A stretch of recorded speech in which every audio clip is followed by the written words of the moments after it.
into session. Before we get started with the program, if I could ask you please to join us in the flag salute. That's it, you got all of them. We're going to turn you this way.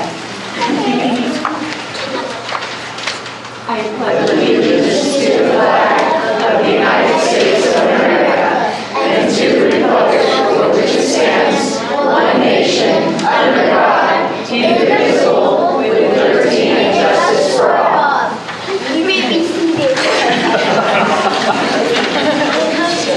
And our first item this evening is recognition, and Director Cliff will be introducing that.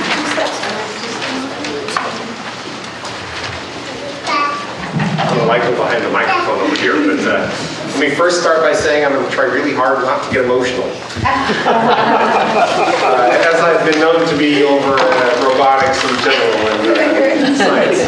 So it's really exciting tonight. We have the pleasure of having a great group of students here from Reedville Elementary that have taken part not only in the dual language program, but also participated in the robotics competition for the past couple of months, right? Yeah. All right, so I'm really excited about it. We have a participant in the robotics program here. All right. And so we're really excited to have you here. We have wanted to welcome Reedville Principal Robert Bark to enlighten us on the success of the program and have the kids talk about some of the great stuff that they're doing. Welcome, Reedville.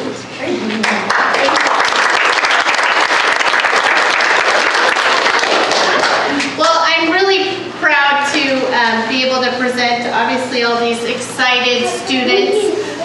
They're excited to see their brothers and sisters. So you've had the chance during board meetings to hear about a little of the things that we've done to plan our focus school and do a lot with teacher development and programs. But tonight we want to give you a little sense of what is going on as a result of those programs. So we're going to start first with Nicholas, and he's going to share a little bit about the experience he had with his team on robotics. We had 3 robotics teams.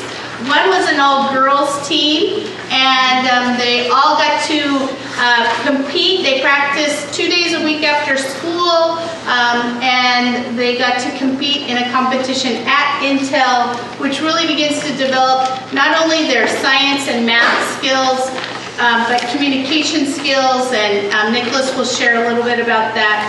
But also really gets them connected to that idea of college and career readiness. So, Nick, do you want to share a little bit about what that was like?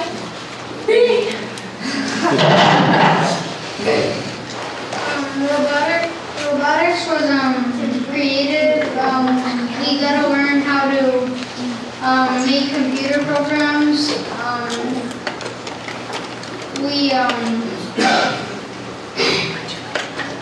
It was fun. The most part I liked about it was building, making programs, and going to the tournament and going versus other teams. At the tournament, our robot had to go over obstacles, and when they did that, they did once, and we led jumps.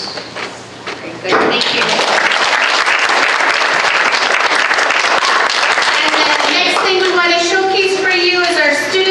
Show you their bilingual skills that they are developing in the dual language program. So here's a group of our 2nd graders who are going to turn around and share with you a song and a little bit about why they like being bilingual. These are the 2nd graders from, we call her La Señora M. Rachel McLemore, our 2nd grade dual language teacher.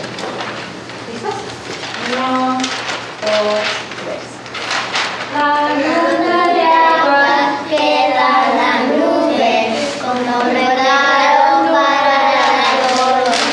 El amor se desvanece cuando se levanta el sol y nuevamente al cielo sube hasta la nube que la azotó. La gotita sube, baja, baja y sube.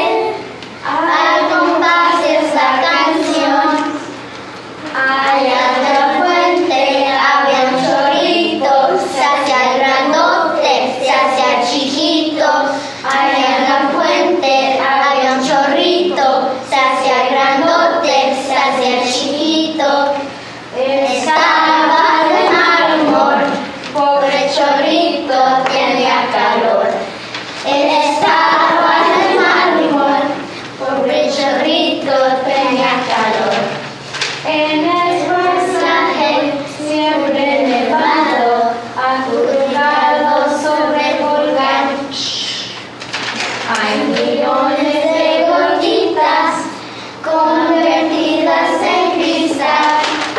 En el invierno la nieve crece, en el verano la nube el sol.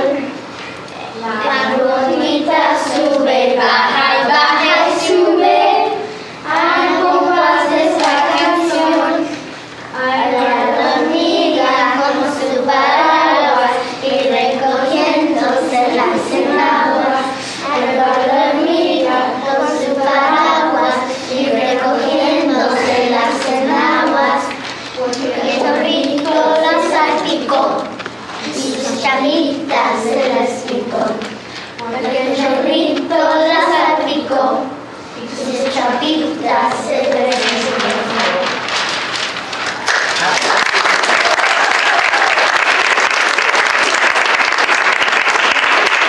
So as part of their exit, they're going to tell you why they like learning in 2 languages. And again, this is just a few of our second graders. It's a late night, and we also want to thank our parents who came with us to bring them here this evening. And they're going to start and tell you really quickly as they leave why they like learning in 2 languages. I like learning in 2 languages because I can teach my grandma English because she doesn't know that much. I like to learn languages because I get smart. I like to talk to languages because I can talk to my family and my friends. Porque inglés y español mejoran.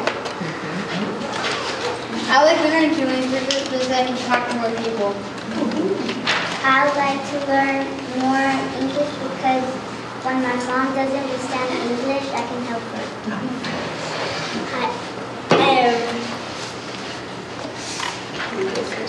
I like learning 2 languages because sometimes I help my mom. I like learning 2 languages because it helps other people communicate to people that don't know the language. Eric, ¿por qué te gusta aprender en los idiomas? So you can talk to different people that talk English and you can understand them what they say in English. Thank you, Reedville students.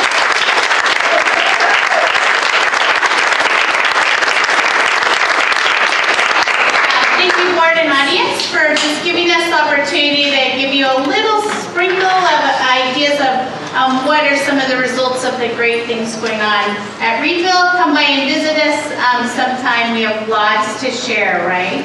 Can we get a group shot of all you folks? Nicholas, do you want to take a picture? Do you guys want to get up? We have some students who came with their little brothers and sisters.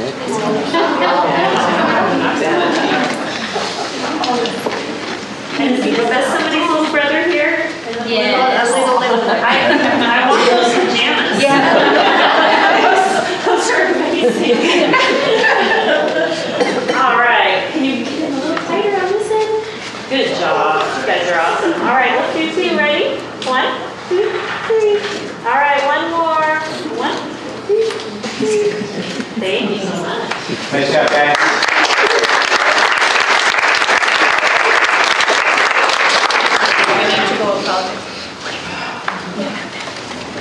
That's always the best part of the meeting is when you get to see students and share a little glimpse of what they're doing. Good job, guys. Next board members, I'd be looking for an approval of the agenda. I move that we approve the agenda. I second. Moved by Eric, seconded by Adriana. Any questions? Awesome. All those in favor, please say aye. Aye. Any opposed? Motion carries. Public participation in board meetings is governed by board policy BDCB8, public participation in board meetings. meetings. Patrons may comment on specific agenda items at the beginning of the meeting, or at the discretion of the board chair may be deferred to the time when the item is before the board as stated in the agenda. Comments about non-agenda items will be heard during audience time at the beginning of the regular board meeting. Speakers shall be limited to 3 minutes. I don't need to talk about the group of one. Now that's not an agenda item, so it's Jennifer Gallegos to come on ahead. And Jennifer, when you start, if you can give us your name and your address for the record.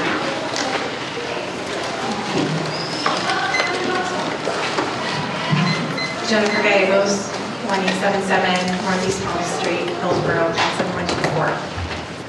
I am pleased that the Hillsboro School District has taken the initiative in promoting respect among all cultures, beliefs, and ethnicities. However, as a parent, I am deeply concerned about the message that Hillsboro School District is portraying by using Uniting to Understand Racism's programs for equity. On the surface, these dialogues to reveal unexamined bias and encourage proactive change sound like what the Hillsboro School District needs. But if you dig deeper, you can see that Uniting to Understand Racism has some unexamined biases of their own. In an excerpt from their June 2010 newsletter, we discovered this underlying tenet of their organization. We believe racism has been institutionalized and seems invisible to those who, in the short run, benefit from it, people who are perceived as white. On their Facebook page, which is a social media advertisement of their beliefs, there are multiple postings of vitriolic photo memes which reveal their hatred of Caucasians. One in particular I would like to bring to your attention reads like this: How to commit murder in Florida. Number 1, be white. Number 2, say, I feared for my life. Happy hunting. Does this flippant attitude about murder engender the respect and moral values that we are trying to instill in our children? Is this the image that Hillsboro School District wants to portray to its families? My family is biracial. I am obviously Caucasian, and my husband is Hispanic. Our children are a wonderful mixture of the two. My children don't define themselves by their skin color, and they don't define others by their skin color either. Racism is learned. It is not inherent. And the converse is true as well. Respect is learned. It is not inherent. We have taught them that the outside is not as important as the inside, to judge someone based on their character rather than color or culture. And as a result of utilizing this lens of respect, our family enjoys friendships that span the color spectrum and geography. Hatred is not contained in one skin color or culture. Atrocities have been committed by and against people of every ethnicity. Uniting to Understand Racism adheres to the toxic mindset that hate is confined to one race, whites. A myopic and discriminatory focus like this marginalizes children of Caucasian descent. We cannot distill all of humanity's flaws into one race because the evils of humanity live in the hearts of people, not under their skin. It is our diversity as a community that is our strength, and if we condemn someone based on their color of skin, we are the racists. As staff members and teachers, you set the tone for the school. Please be sure that your message is one of harmony between races and resonates with mutual respect. I encourage you to research further and find an equity program that does not teach hate, but rather inspires respect for all. Thank you for your consideration in this matter.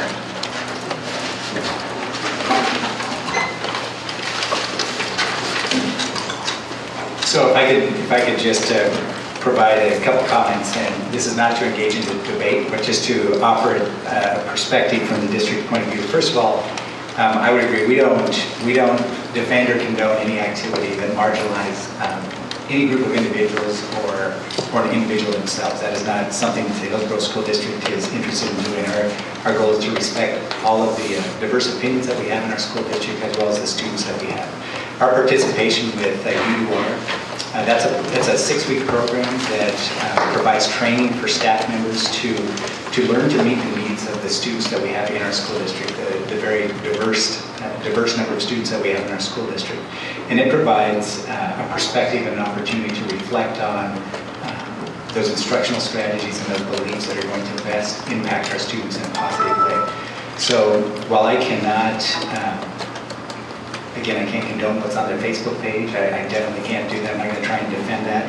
I would have you know, though, just because we had this opportunity to have this discussion in the work session, that we have become aware of some of the activity on the Facebook page, and we've contacted those folks, and they've taken some of that down.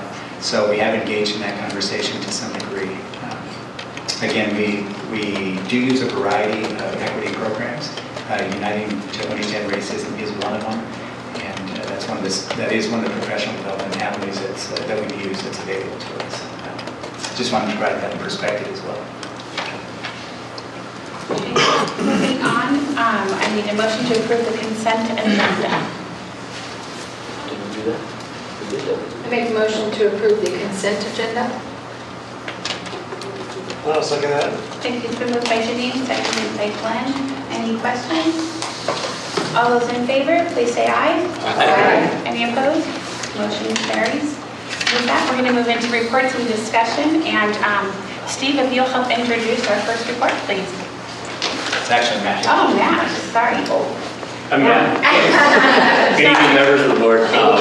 Yes, it's my pleasure to introduce tonight Rodney Lynch, who will give us a detailed overview of the fire science program at Liberty High School. We've heard a lot, talked a lot in the last year and a half about college and career pathways and what it really means to be aware, eligible, and prepared for the colleges and careers that our students are going to encounter after they graduate from high school. We want every student who goes to the Hillsboro School District to have the opportunities when they leave us to be successful in whichever avenue they choose. This example of this program that they're going to detail tonight really talks about the partnerships that our school district has with the surrounding community to create great learning opportunities for our kids. So come on up, everybody.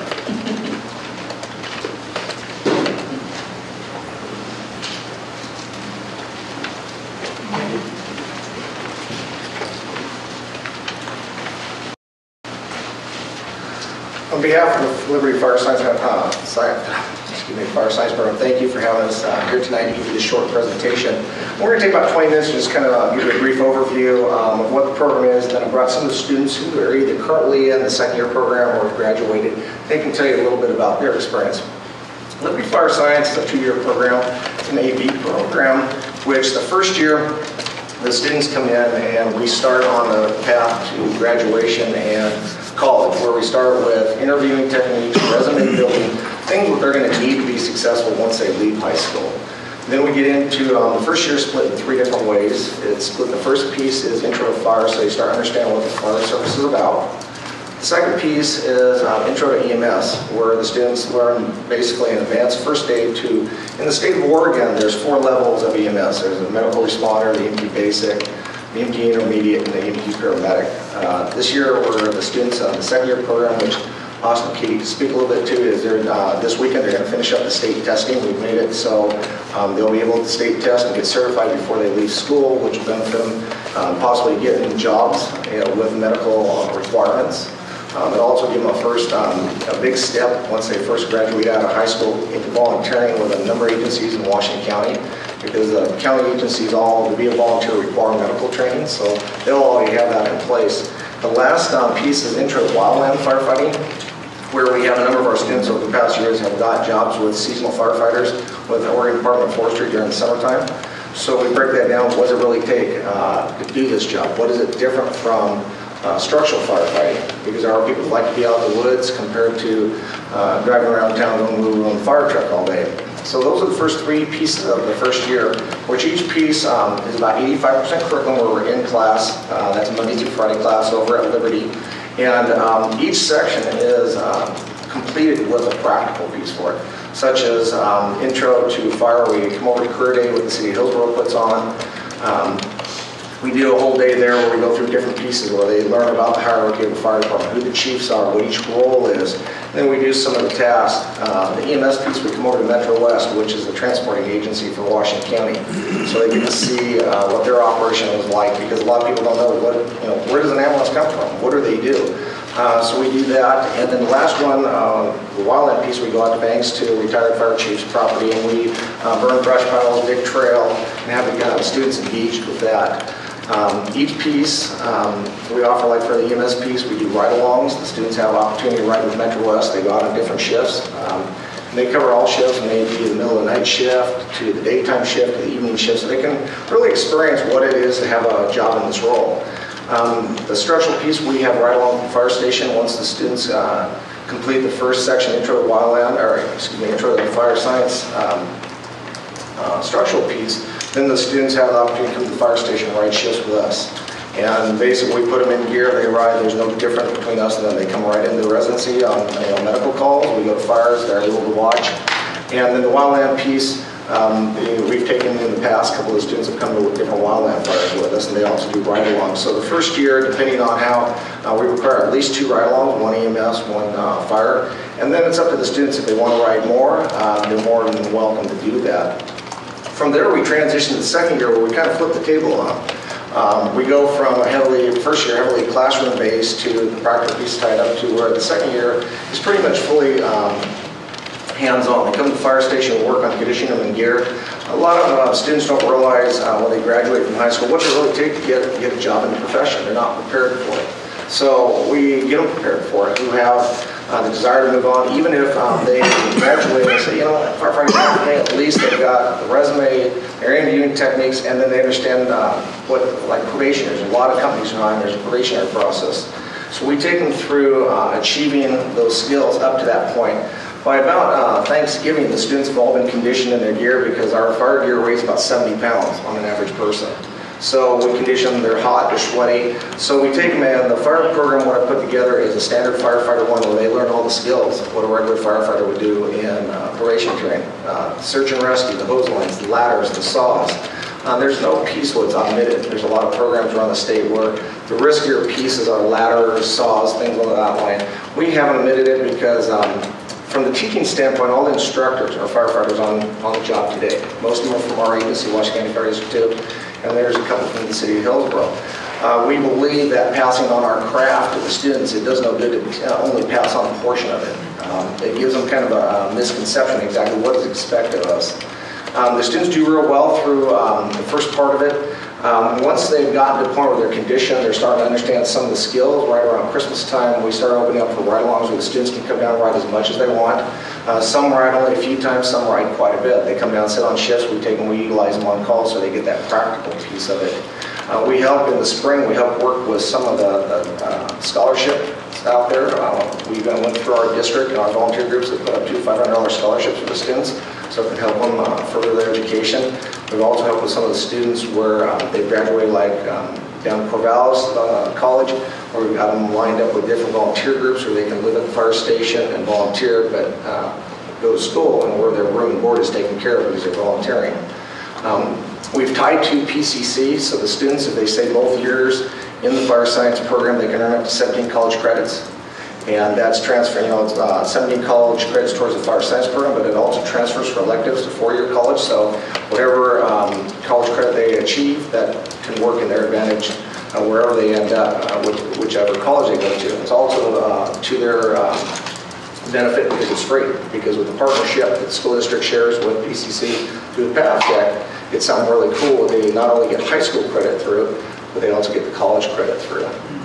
And then throughout the years, once they graduate, Cooper will be talking a little bit about his path. Once they graduate, most of the students come back and we have intern opportunities come up. We interview the students. We like the students who come through quite a bit. We do open up able. We've got a mixture of PCC students and students who passed graduated. Quite a few of our interns come from the group from the Hillsboro Fire Science Program. Our intern program basically is the next step from high school.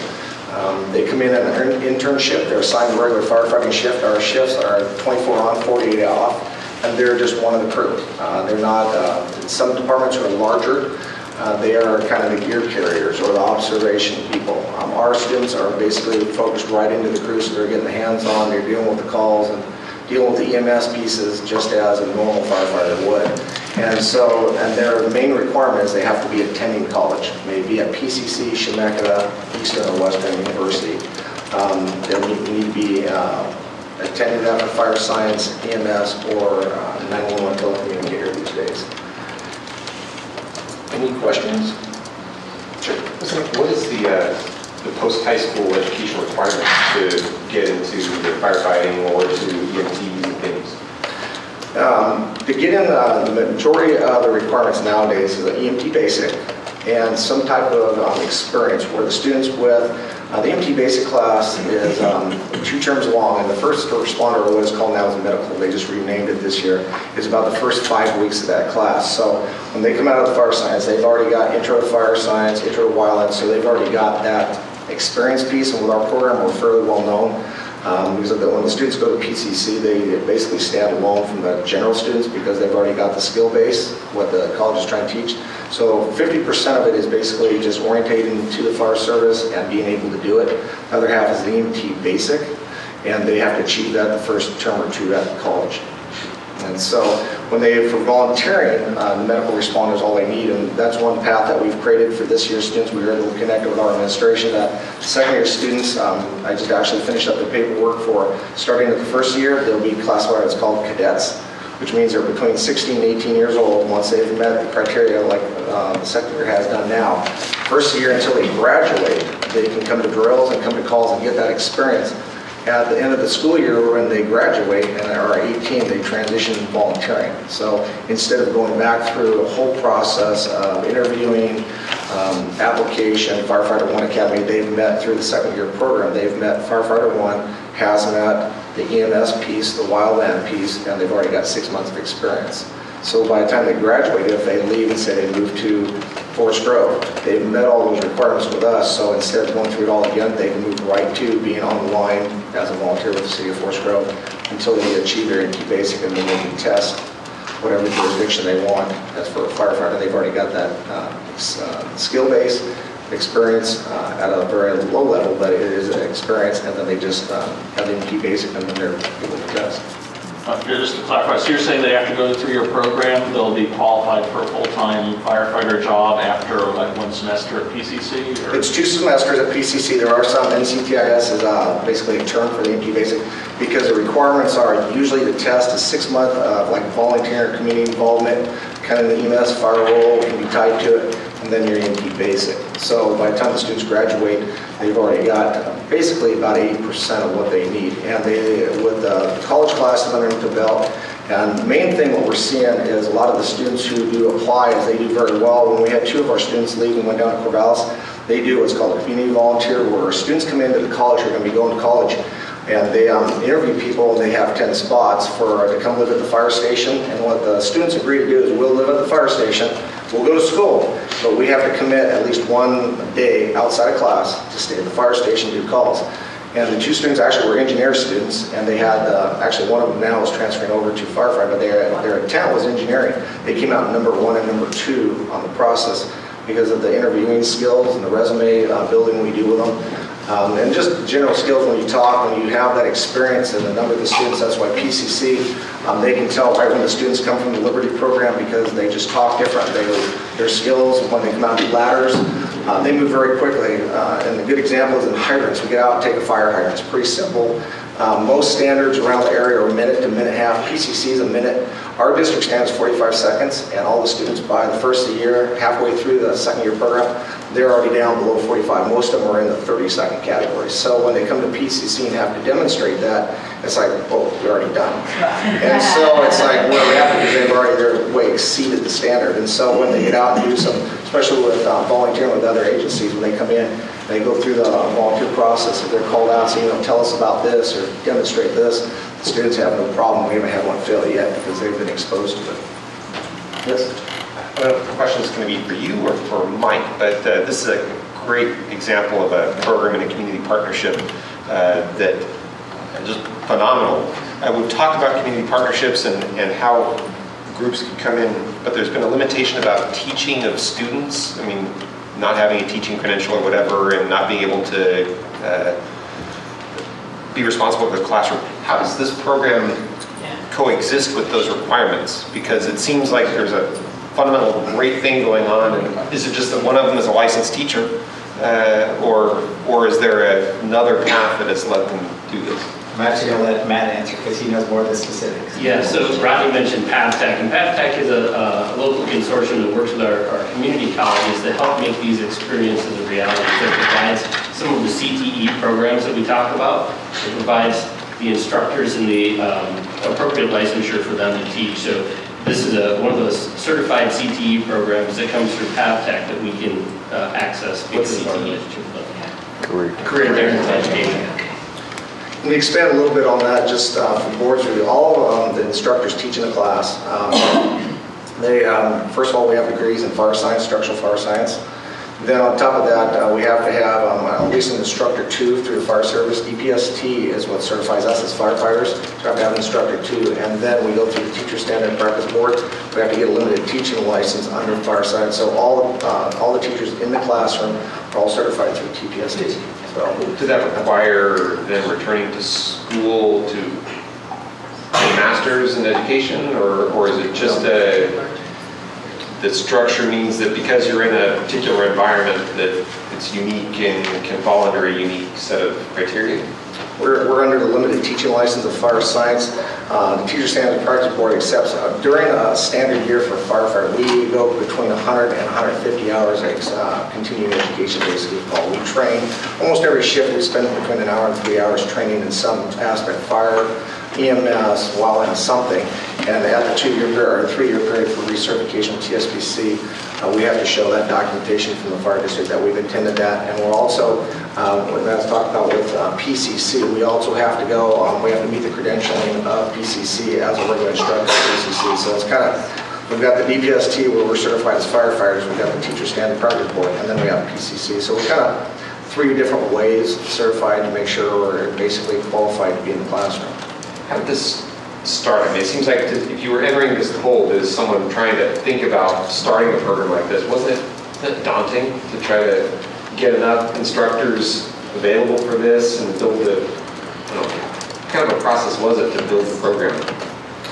Years ago, I actually got involved with the program 10 years ago when I was over at the Capital Center, which was ran by the ESD. These instructors were actually employees of the ESD contracted to the Hillsboro School District for the program. It was over there until the Capital Center went away, and one of the counselors, B. Parrish, fought really hard with the school board to be aware, and the school board understood the importance of it and was able to bring the program over. When I started with it 9 years ago, the program was only basically a 1-period class, and it was a show and tell class. And the instructors, along with my philosophy, is I believe if students come to class, they need to learn something. There's got to be a quality in that learning. And so shortly after getting involved with teaching the first year, the second year I was basically promoted to coordinator of the group. We started making some changes. I got the certification with PCC to grant college credit for the program. And about the 4th year, we split the class because there was a large need for the students. Actually, we've all been there where you can sit in a class and look at pictures, read a book. It doesn't give the full aspect. And I think as the younger generation is coming up, it's even getting worse. We're getting less and less hands-on and doing things. We've got a lot of technology. It really helps us move quickly, but it doesn't teach us the hands-on piece. So the first year before, actually last year at the Cap Center is when I split the class into a practical piece, the second year and the first year, and we brought it over to Liberty, and we've gone since then. We've maintained in the classes between 50 and 60 students a year between the 2 classes. And what's kind of unique about this class, a lot of people don't realize, is the instructors, there's not one, I coordinate and I teach, but there's 6 of us who actually teach the class, because based on our schedule, we work a 24 on, 48 off, and we work an ABC shift. So, for instance, like tomorrow I'm working, we need 2 instructors, one at the fire station teaching class, one at Liberty. So we've got people who I'm the only one who works C shift. We have 2 instructors work B shift, 2 work A shift, and then we have another one who works Tuesday through Friday schedule. So it's just kind of a balancing act to make sure we continue class, and it's everybody who's on the job. So it is unique in that fashion. So I know the students are going to present as well. If you all we'll let them present before we ask more questions. The first 2 presenters are Austin and Katie. They're in the second year program. All right, guys. Hello, everybody. My name is Austin Lawrence. I'm a senior in high school, and I'm currently in the Liberty Fire Science 2 program. I'm going to be talking a little bit about my experiences in Fire Science 1 and 2, how Fire Science is different from other high school courses, how this program has benefited me, as well as some skills that I'm taking away from this program. First off, Fire Science is very different from your other high school classes. We have class every day, unlike general high school classes, opposite or every other day on a block schedule. This allows us to go more in depth with our topics because we're in class every day. This is a very career-related class. We are learning basic firefighting skills as well as EMS skills, and this is different than most high school classes because they're generally taught more on a broad spectrum and not as career focused. We also gain free college credit our junior and senior year in firefighting and EMS. Fire science is a huge jump ahead of our competition. Careers in the fire service and EMS services are very competitive and can take many years for you to get a job in those fields. We get a 2-year head start, and we're learning things that you would generally learn in college classes. Some of the certifications we've had the opportunity to earn our junior year were first aid, CPR, and AED, which is your baseline medical and life-saving, resuscitating skills. Our senior year, we have the opportunity to earn our first responder certification, which Rodney touched on, a step down from the EMT basic, as well as our Firefighter 1 certification, which is all your basic firefighting skills. These certifications are great. They allow possibilities of volunteering and gaining internships right out of high school in fire departments around here. This class is very fun. It's very hands-on and physically demanding. This class requires us to be physically and mentally strong. Many of our tasks are timed, which helps push us to excel. We're doing new things every day, and we're constantly progressing our skills. In taking this course, we get to suppress live fires and practice search and rescue skills. Fire science creates camaraderie among the Hillsboro high schools, and I personally made many good friends from other schools. Our 6 instructors are great role models, great teachers, and outstanding firefighters. I admire and respect their dedication to this program and their commitment to serving their community. And finally, some skills that I can take and apply to my daily life. First is obviously some life-saving skills, CPR, basic first aid, and some firefighting skills. Additionally, I've learned the significance of teamwork and trusting my teammates. Another one, I've learned the importance of respect. I've learned how to become a better leader and communicator. Prior to being in this program, I was clueless as to what my future would hold. But after meeting our teachers and learning some of our curriculum, I was inspired to become a firefighter. Because I'm so serious about this career, it has played a significant role in the choices I make. When I'm faced with the opportunity from my peers to make a poor decision, I think about my future, who I am, who I want to be, and the example I'm setting for others. Because I've had the opportunity to take both Fire Science 1 and 2, I'm 100% confident that the fire service is the career path that I'm planning to take. Thank you.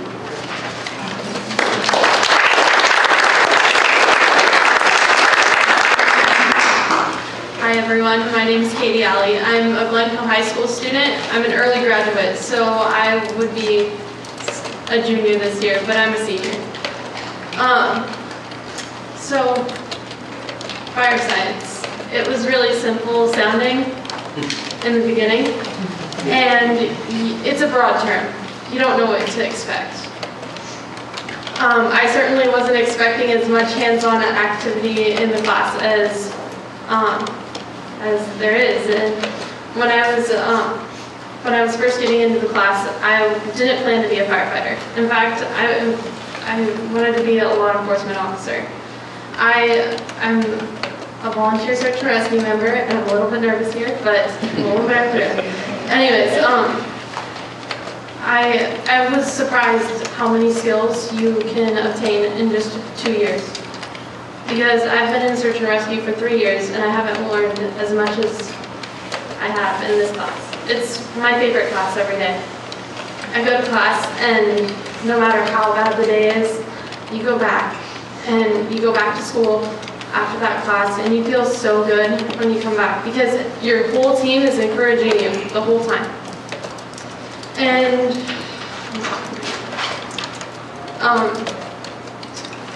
it is a lot of physical activity, but it's truly worth it. It's really rewarding, and a lot of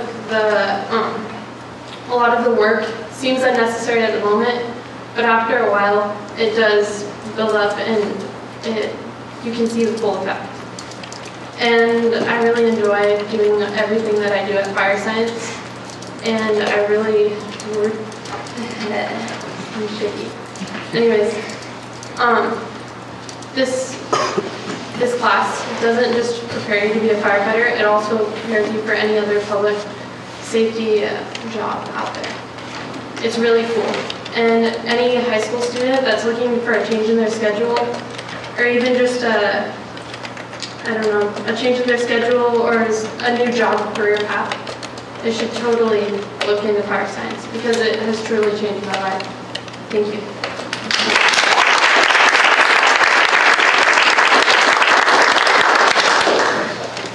Hello everybody, my name is Cooper Garza. I graduated from Liberty High School last year and I've taken both Fire Science 1 and 2 program. Right now I'm an intern at North Plains Fire District 2. And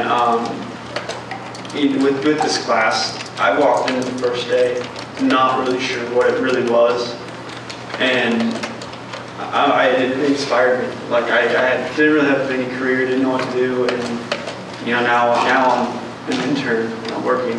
Like it's nothing I expected 2 years ago. I went to class every day, and it was really exciting to work with 6 people that love their job and love to tell and teach what they've learned, what they do, and it's really fun to do.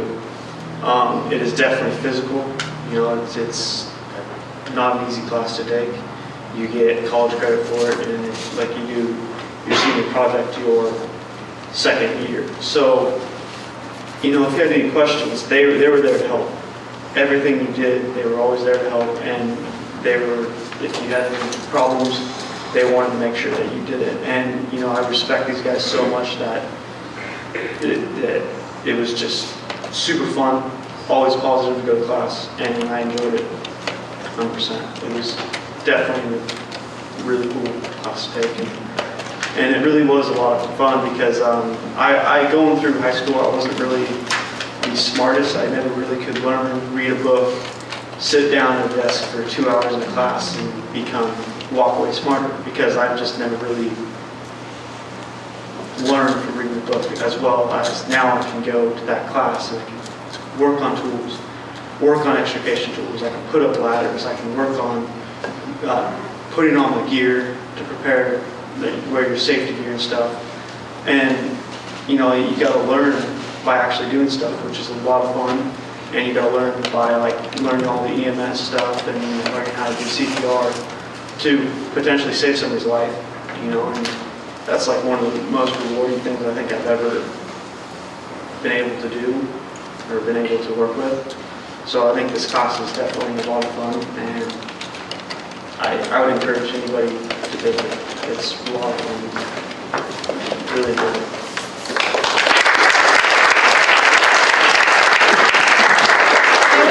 One more question or comment, right, Janine? I just wanted to comment on a couple things. I'm so excited that this program is here. I'm a big supporter of this program, and I'll give you, I love hearing the stories from the students, and a friend of mine, Alex Rose, he's another successful, and he might be the same year. Is it? Yeah, I worked today. Yeah. So anyway, he's going through the program through an internship. He was a Liberty High School fire science student as well. And he talks about the college assistant, and he loves it. He talks about his excitement of his job.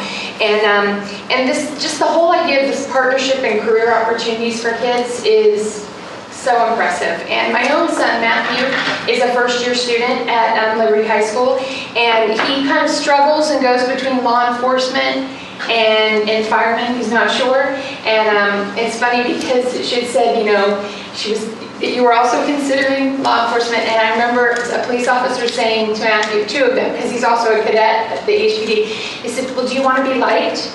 Well, yeah, but be a firefighter.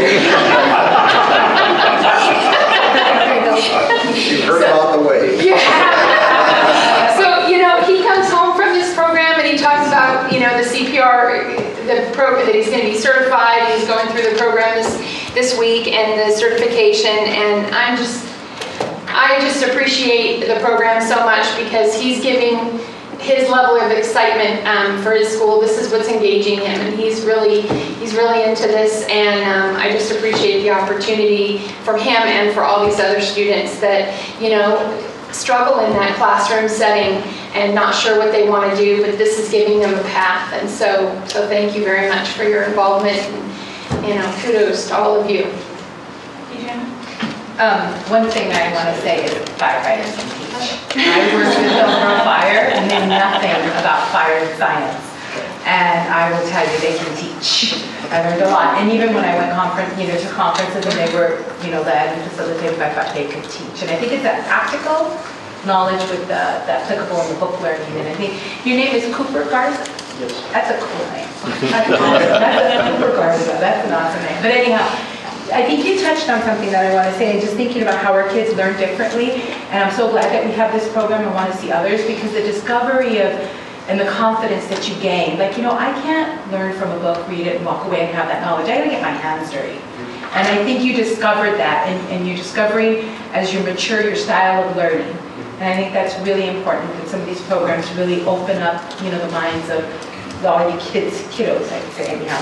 But the maturity also, the choices, and these apprenticeship programs are so critical. And I really, because I'm all for going straight to four-year college, but I did something like this where I put myself in.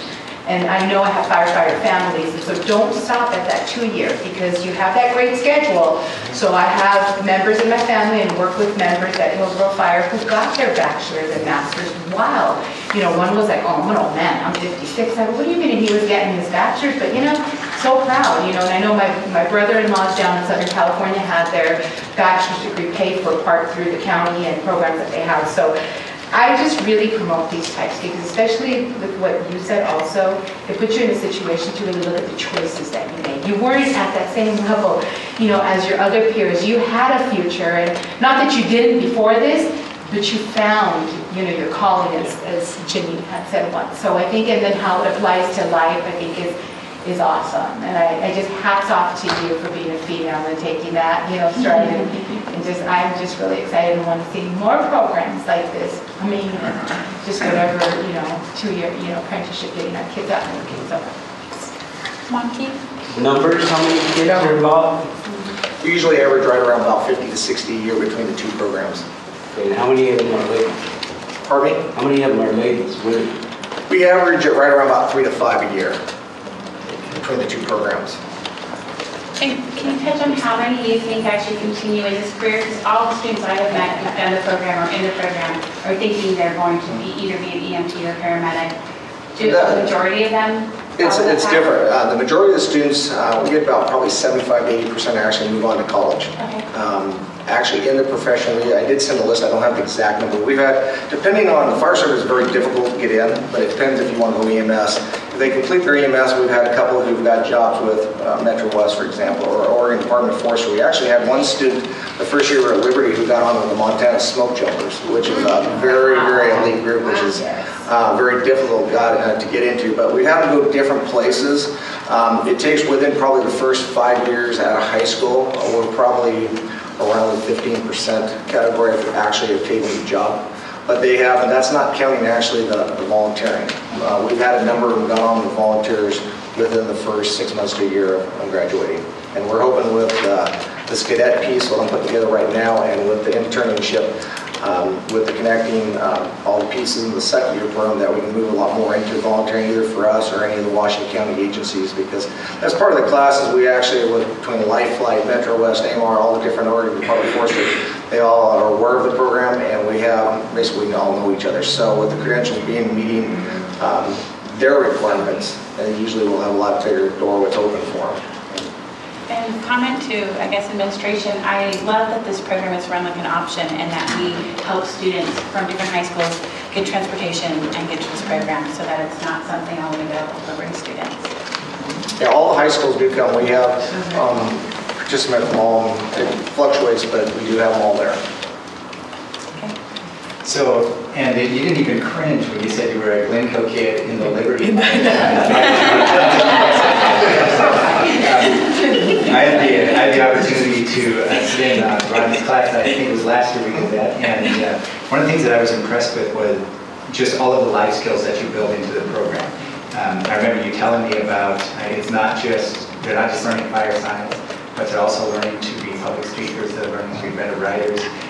It is just all-inclusive, and when I see the students talk up here, I think you guys are awesome. I mean, to hear you talk and to hear the pride that you have in this program, and to see how well-spoken you are, and the fact that you can stand up in front of the group and do what you're doing is very impressive. And we talk a lot about college and career pathways, and this is the exact type of program that we want to replicate over and over again. This has the dual credit piece, this has the community partnership, and this definitely has the career readiness aspect. So glad that you guys are here tonight, and best of luck to all of you. Thank you. Thank you.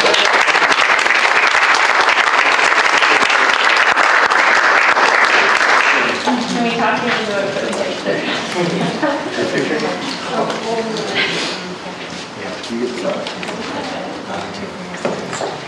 Like shrinking back. We'll do one more just in case. Thank you. Good job, guys. Great job. Adam, that's a tough act to follow. I know. Financial report, all right. Not to be the only finance, but Yeah.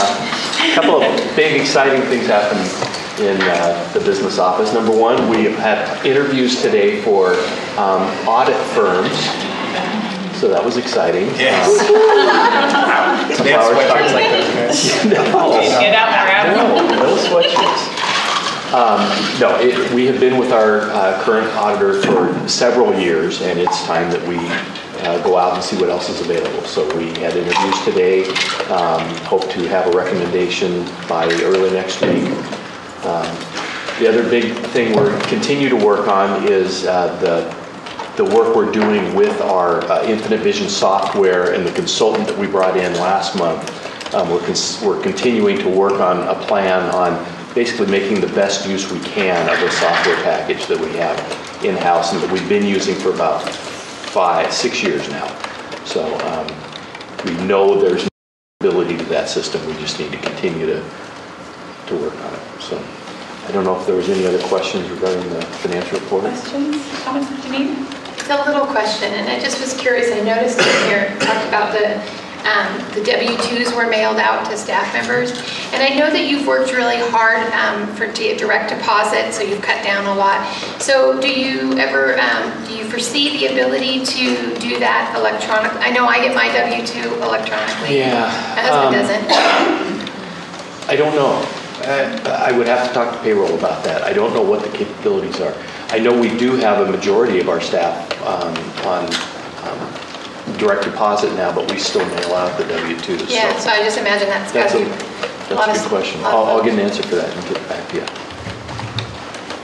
Any other questions for Adam? Okay. And Adam, you're next on the agenda. More excitement, yeah. You can't follow that after. Yeah. So I wanted to give you an update on where we are with our boundary adjustment process. As you know, we did a presentation to the board before the first of the year, before Christmas, showing the need for some boundary adjustments based on all the new construction we have happening within the district. And we formed a boundary adjustment committee that began meeting on January 15th. We brought them an initial kind of zero proposal to start with, and then we met on the 15th, the 22nd, the 29th, the 5th of February, and again on the 12th of February to develop a proposal, a draft proposal that we were prepared to take out to the community. We had community meetings on the 12th at Tobias, on the 18th at Orenco, the 19th at Witch Hazel, and the 20th at Quitama. And we received all kinds of good feedback, and both during the verbal part of the presentation, we collected 3x5 cards with suggestions. We had input come in through the website where we have a page dedicated to the boundary adjustment process. So we've had lots of input.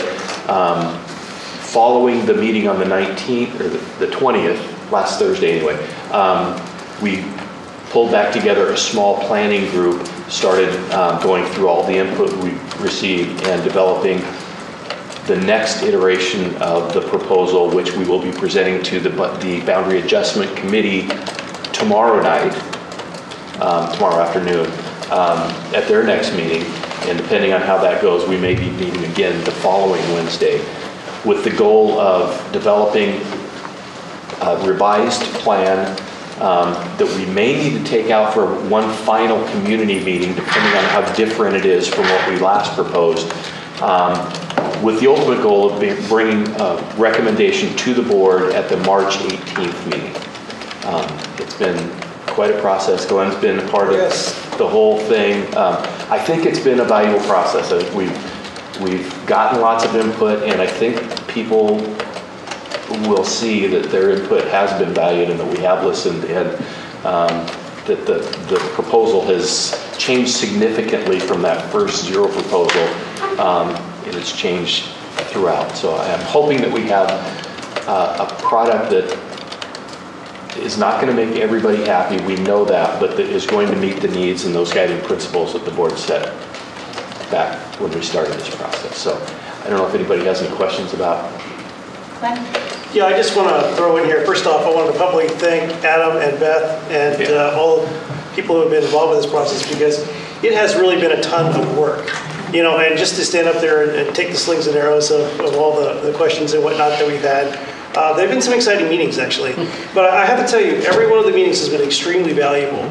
You know, every time that you guys came out with a presentation, then, you know, we would kick it around and we would say, well, what's good about it, what's bad about it, and every week we come back with different suggestions.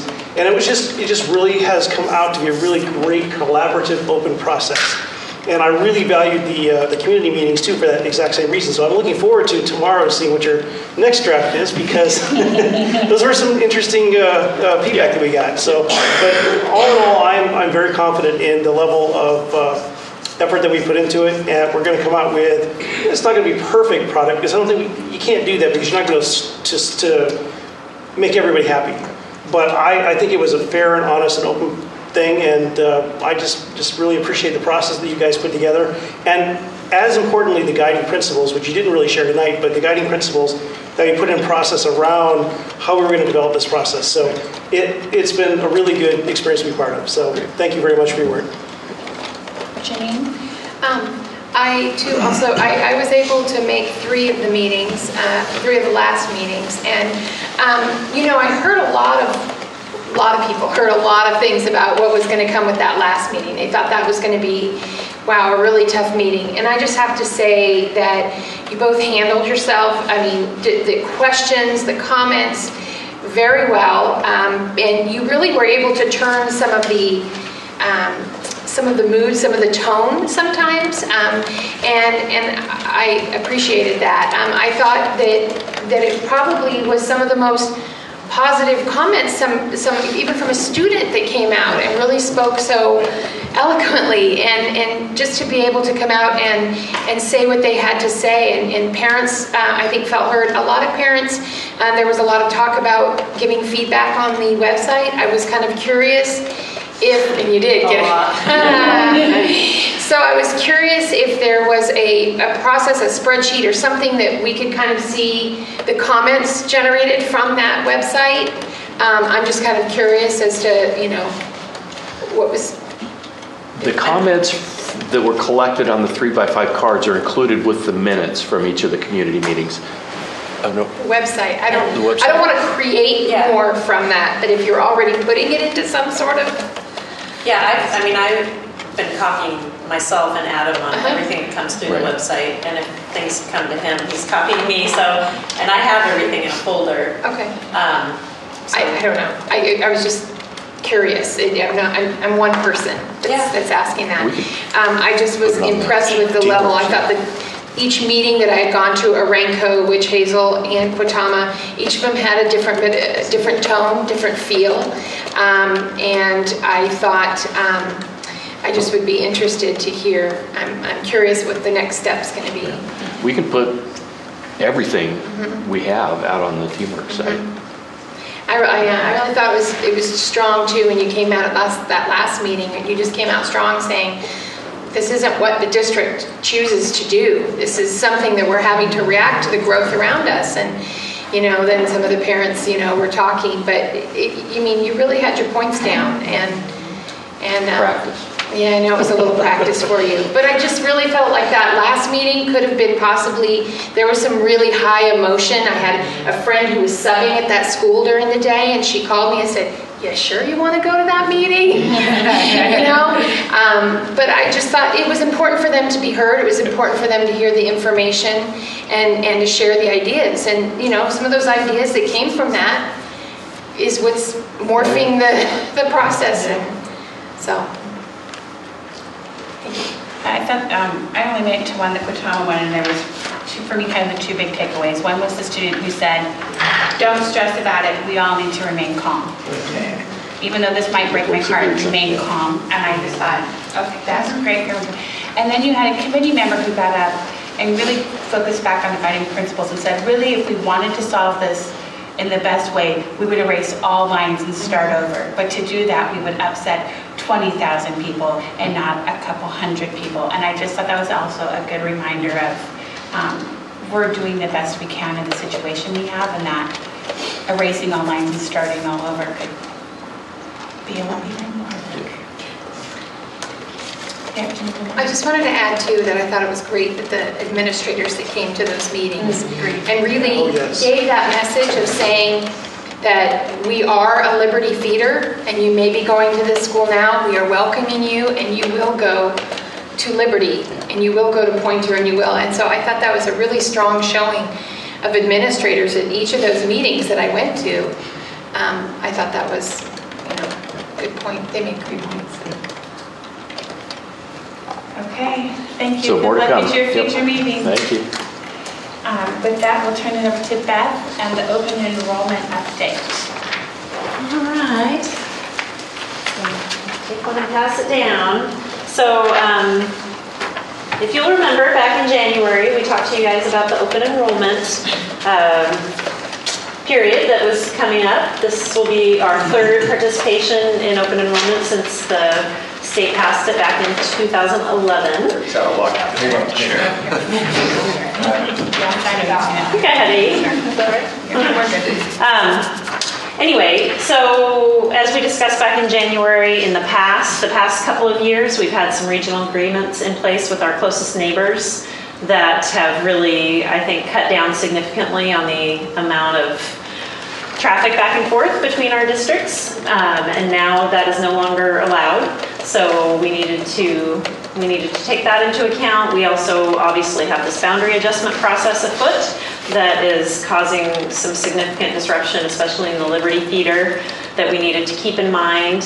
And then just knowing that has put our whole transfer process kind of in flux for this year. In a typical year, we would have already held an in-district transfer process back in January in advance of this, and then we would roll into what we call kind of our regular transfer window for both resident and non-resident students. We still have kind of a yet to be fully defined new system that came down from last year's legislative session that governs the inter-district transfers. We're still trying to figure that out. Like I said, we have our boundary process, so it's pushed everything later this year. So it's made the process of determining number and location of openings a bit difficult.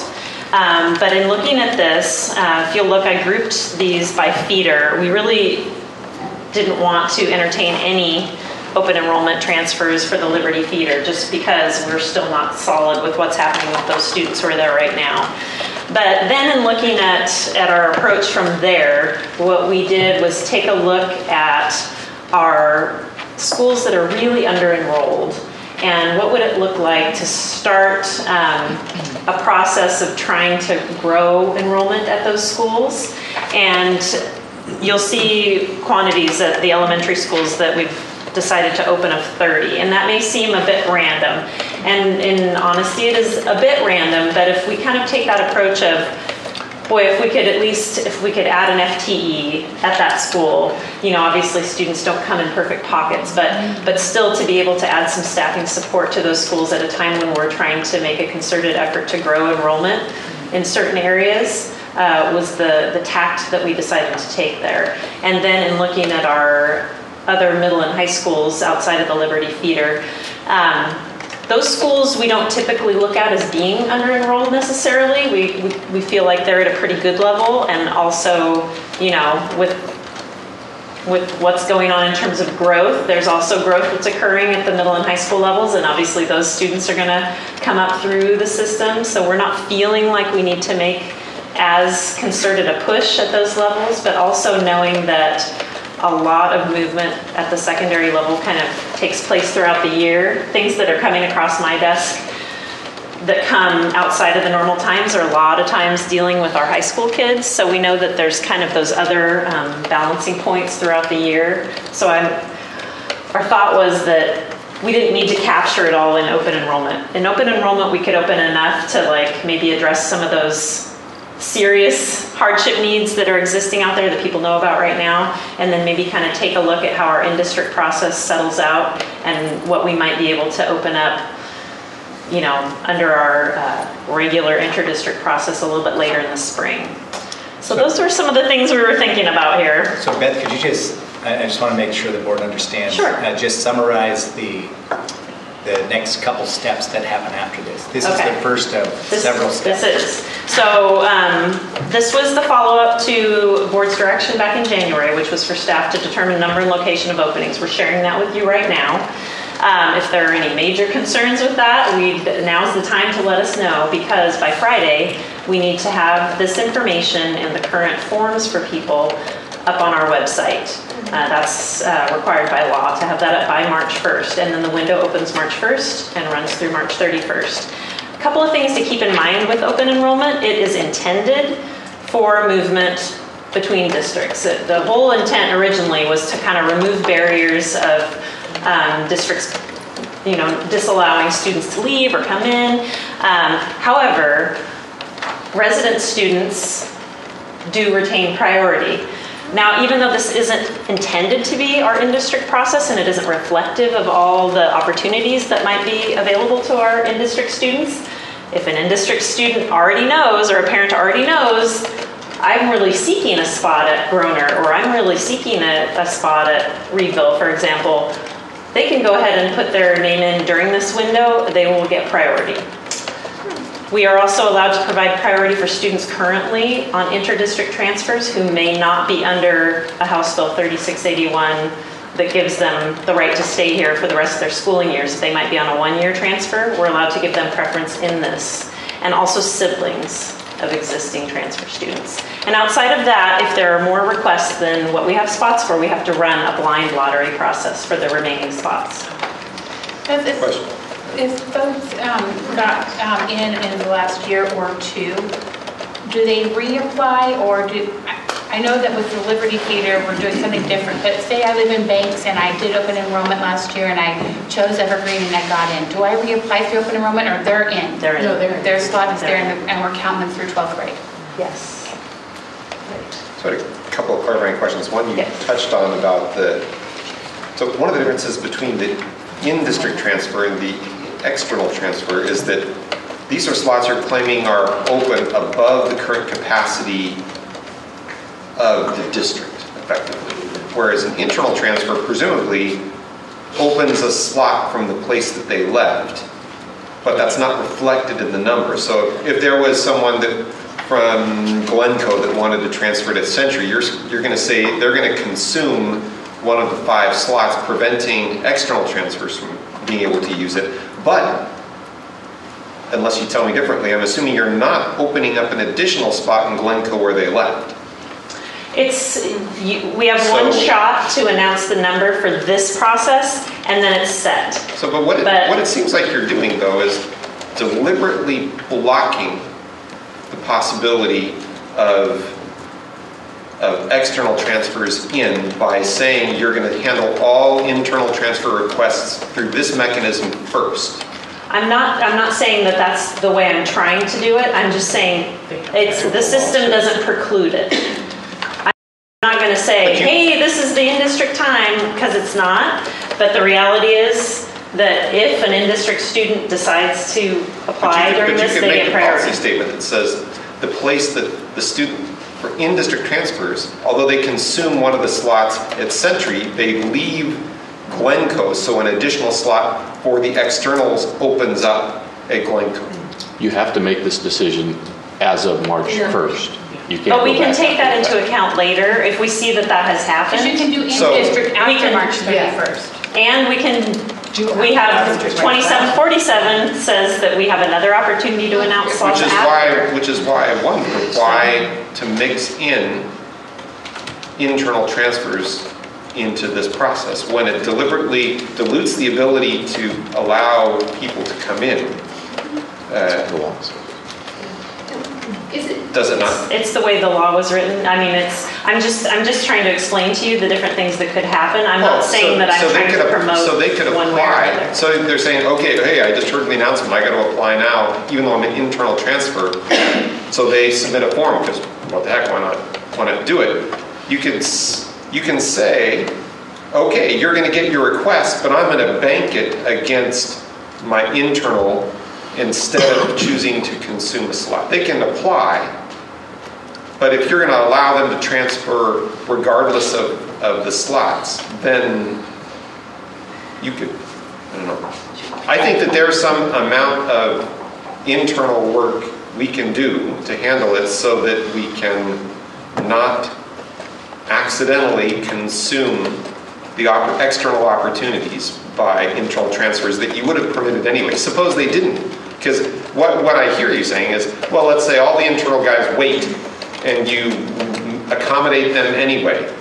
Then we let 5 people in. If somebody didn't know and went ahead and applied that was an internal and took advantage of this, you're saying, oops, the slot's consumed, so too bad for the person, the external person that we don't let in. So you have the ability to allow both to happen, but you're not making a policy statement that would ensure that it can happen. I think, I hear what you're saying. I think that it's difficult to know. I don't think we can say necessarily that we could accommodate. We don't always accommodate every in-district transfer request that we have, and that was part of why the only places you see large numbers of opportunities are at those seriously under-enrolled schools, because schools that are a little tighter and where it's not as clear, I don't think that we can make those statements that, oh, well, anybody who wants to transfer, we can accommodate it, because in any given year there are definitely requests that we don't accommodate. So I think we're trying to do the best we can with the fact that we're kind of required to have these multiple layered processes that kind of domino effect on one another, and I think that we will try to do our best to make sure that if we see a phenomenon like that happening where we have, spots consumed by internal folks and not opportunity for outside folks, then we'll probably try to address that during the next round, the 27-47 round. And given the fact that districts can no longer block students from leaving, which is a very kind of open enrollment-esque provision, then they should still have that opportunity to come if we've identified that we have room and they want to. So, yeah, that's the second question, but we can do a round. All right, I've got Janine, Glenn, Mike. I just want to say, I think Beth touched on it too, is that not necessarily would you have originally had 30 spots at Reedville open. And so as a parent in the district, if we have to set these numbers according to the law and according to the process, as a parent in the district, if I wanted my child, I was at Loud Acres and I wanted my child to go to Reedville and I see these spots, I would want to have preference to be able to have that spot because I am within the district. I'm a tax bond paying citizen in the Hillsboro School District. I would want my child to take that spot. I hear what you're saying, I hear what you're saying, but I think that it's important that we also really have to I'm saying I don't disagree. No, I know. I don't disagree with but you. I think that we you also should, need but to... you should also open up the slot you like. Anyway, so I think that we should make sure that we are respectful of the process and that we make sure that we can look at the steps and see if there is a influx and we can address that later, great. But why build a bigger process or request a bigger process in something that is probably consuming a lot of this department's time in times when we have other things such as our boundary issues that are going on. And I just think that we look at the process as it is and we follow it, and where we see the hiccups and where we see the issues, we can address that. But why add that to it from the very top when we have very limited resources and staff and timing? So that's my comments. Okay, so my question actually centers around the Liberty Feeder. Now I realize, we've got tons of things going on with our boundary adjustments. But even in that feeder, there are some schools like West Union, for instance, that are going to have a significant amount of capacity still. So unless, Wait till tomorrow. I haven't seen tomorrow, I get that, and maybe this is stealing the thunder from that. But are we really to the point where we can't allow any students in any of these schools? I mean, unless the proposals really changed. I mean, the last I saw was there was like still 50 kids available at West Union. So, I mean, I know you guys are going to talk to us tomorrow about that. Yeah. Well, again, this is one of the state mandated processes of a number of opportunities for transfer. And I think, you know, we want to comply and we want to provide some flexibility and we, you know, be good stewards of this process. But yet I think there's some, if we can push some of it to later in the spring, it gives us a little better ability to see how things play out and to, you know, make a little bit more reasoned decisions where it comes to, especially the Liberty feeder that's in so much flux. Yeah. Okay. So a couple thoughts here. The numbers that you see reflected here on the sheet, this is a result of our efforts to comply with the process that has been laid out in this new legislation. And it is also an attempt to comply with the desire of the board to participate in this open enrollment process more than we ever have before. Understanding that there is a multi-layer process here in play, and it gets fuzzy. Beth talks about it in a way that she's very familiar with it, and she's had a lot of practice talking about it. But there's really 3 different processes that are in play here. This is the first process, with a couple more to come. So we will have an opportunity to make some adjustments. With that said, though, we believe that the number of spaces that we've opened up at these under-enrolled schools will be significant enough that if an internal candidate takes the place of, uses a slot, there's still going to be plenty left. History tells us that we spend a lot of time worrying about this open enrollment process, and we don't have the degree of participation that any of the districts around us thought we did. So I think it's a great first step for this, for the first layer of this process. And then we deliberately held on the Liberty feeder area just until the boundary thing was settled, because there are a couple other layers that will allow us to adjust if there's schools that are significantly under-enrolled. The West Union, you may feel differently about the West Union piece after you see the adjustment that's been made for tomorrow's meeting. Okay. So I guess I look forward to more to come. So my second question was about the Liberty feeder as well, and I understand there's a lot going, especially, you keep saying Liberty feeder because the boundaries are within the elementary schools. I find it difficult to believe, given the size of the school and the enrollment, for example, just at Liberty, basically you were saying, the 5 slots at Brown and Century, every other of the upper grades, the middle and high schools, you had a token amount that allows them to participate. Regardless of the elementary boundaries, it seems like, I don't understand the lack of at least opening Liberty, if not Pointer as well, to the same opportunity with the minimal number equivalent. For example, an external candidate wanting to get into the fire science program. And that's a transfer to Liberty. And if it's external, the other layers, I don't know if the other layers, tell me that some of them allow external. What I really want to avoid is, as long as we're not being lawyers here about the process, and when we're talking about individuals, a parent comes and there's a request that you don't send them off with a lawyer answer, but that you actually handle it and deal with it in a respectful and honorable way that tries to fulfill what we can do and what. Then you're right. I think we worry too much about the legal wranglings. This just feels like a legal wrangling at the moment to declare a number of slots we're going to allow, and given the past history of agreements to not accept students, there's some amount of history behind not participating, and we shouldn't look like we're, again, trying not to participate by the legal qualifiers that come out. And I don't think ultimately we behave in that legal sense, but I think we can portray that legal perspective of we're not going to allow any transfers. So I don't know. I understand the uncertainty in the elementary schools. I would at least question why the Pointer and Liberty don't have an equivalent amount of opportunity to participate in it. Well, keep in mind that we talk a lot about the elementary influx because those are the boundaries that we really are kind of needing to worry about.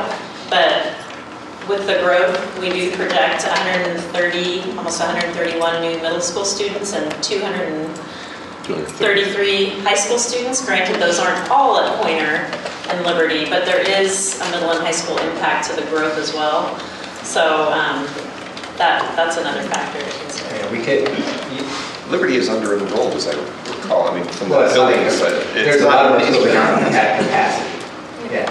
Whether, I don't know. There's a difference in my mind of under-enrolled no At capacity, yeah. Because like, if I have 33 third graders in my class, frankly, I don't want to take 2 more kids in third grade at my building. So I'm not trying to debate the elementary, which is, yeah, I agree, there's a lot of flux there, but it's the middle and high school with a small amount in the large population that seems like, I'm not sure why we wouldn't participate there equivalently, regardless of the boundary issues lower Well, so, and we can do that. We can put a token amount there. We can do 5 to 5.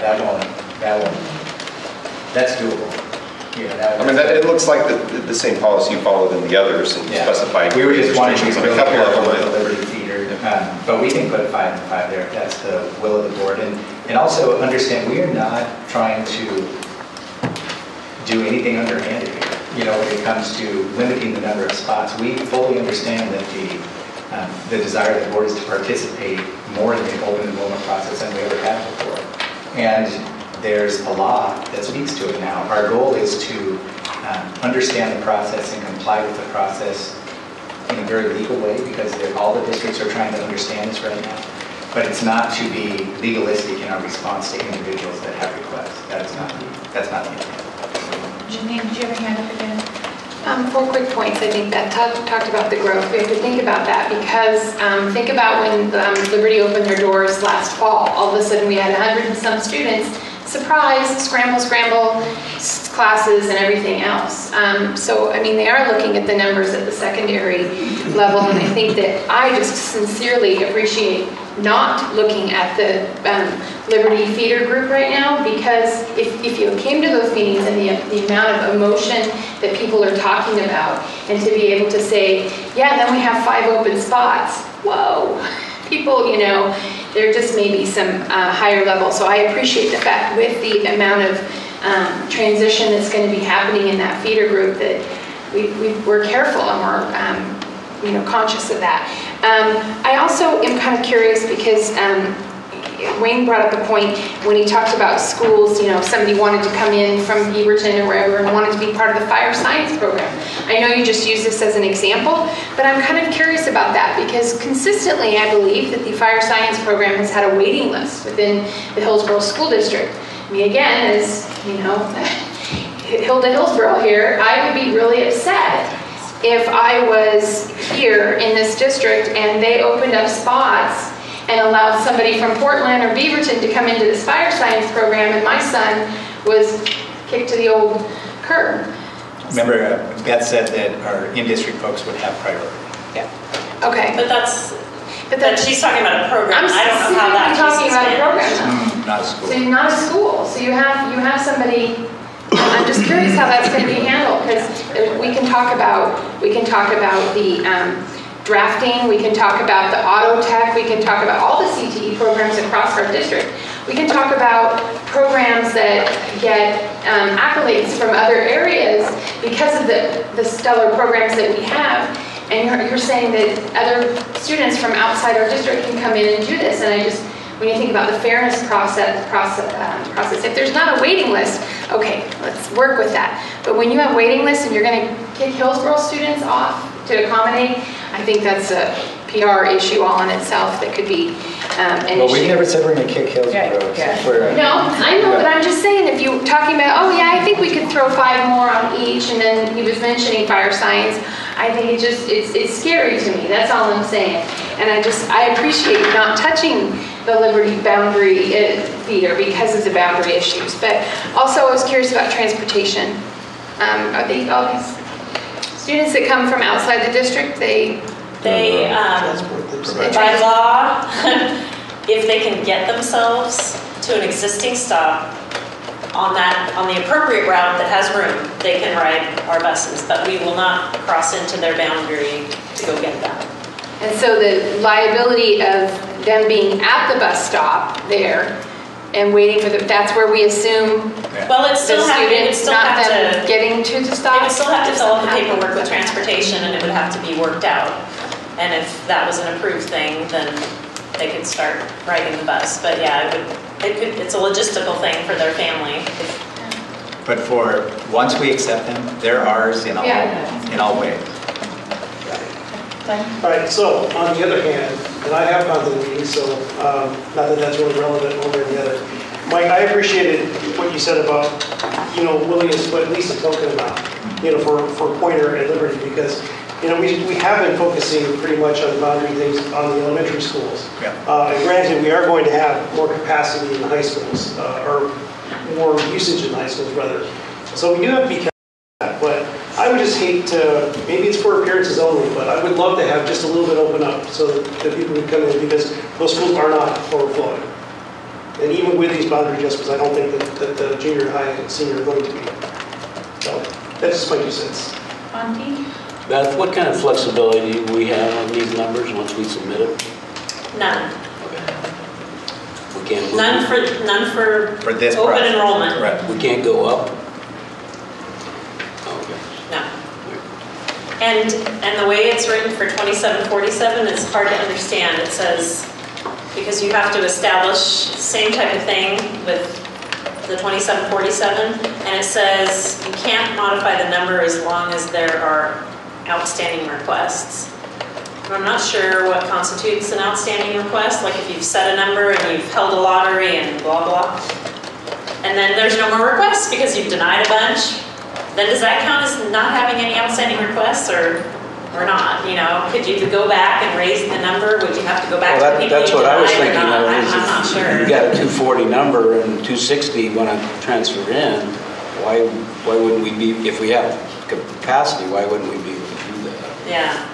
The 3681 doesn't allow a modification of numbers. Okay, thank you. I think just it's going to be challenging when you look at the programs, because like Janine said, if they want to transfer in for a specific program and then take the slot of another student maybe, and I'm just thinking and maybe some sort of buffer or something, because there may be on this let's think differently thing, but maybe allowing that student or creating one more to come in to experience this program can be a good thing for our district, in the sense that spreading the word of these amazing programs, we might get some families moving in. I don't know, I just kind of think out of the box. I know you're going to be challenged in figuring that out with our specific programs and waiting lists, because some might want to be coming in, but I just think there might be, something there, when someone comes out for a specific program and has some great success with it. I don't know. Okay, so to wrap this one up, we do need to have just a consensus from the board if everyone's okay with adding 5 students for open slots at both Pointer and Liberty. And I don't think it has to be an official vote. I think it can be a consensus, because it's not an action item. It's providing direction to the SD. So I'm in favor. Yeah, do I see consensus? Yeah. Perfect. All right. Make it so. And I was thinking, I would think if we had people coming in from outside the district, and we say we get 6 people on the waiting list, and this person's going to be the 7th person on the waiting list, that Hillsboro residents would have priority on that waiting list. Right. That's the way I would interpret it. Yeah,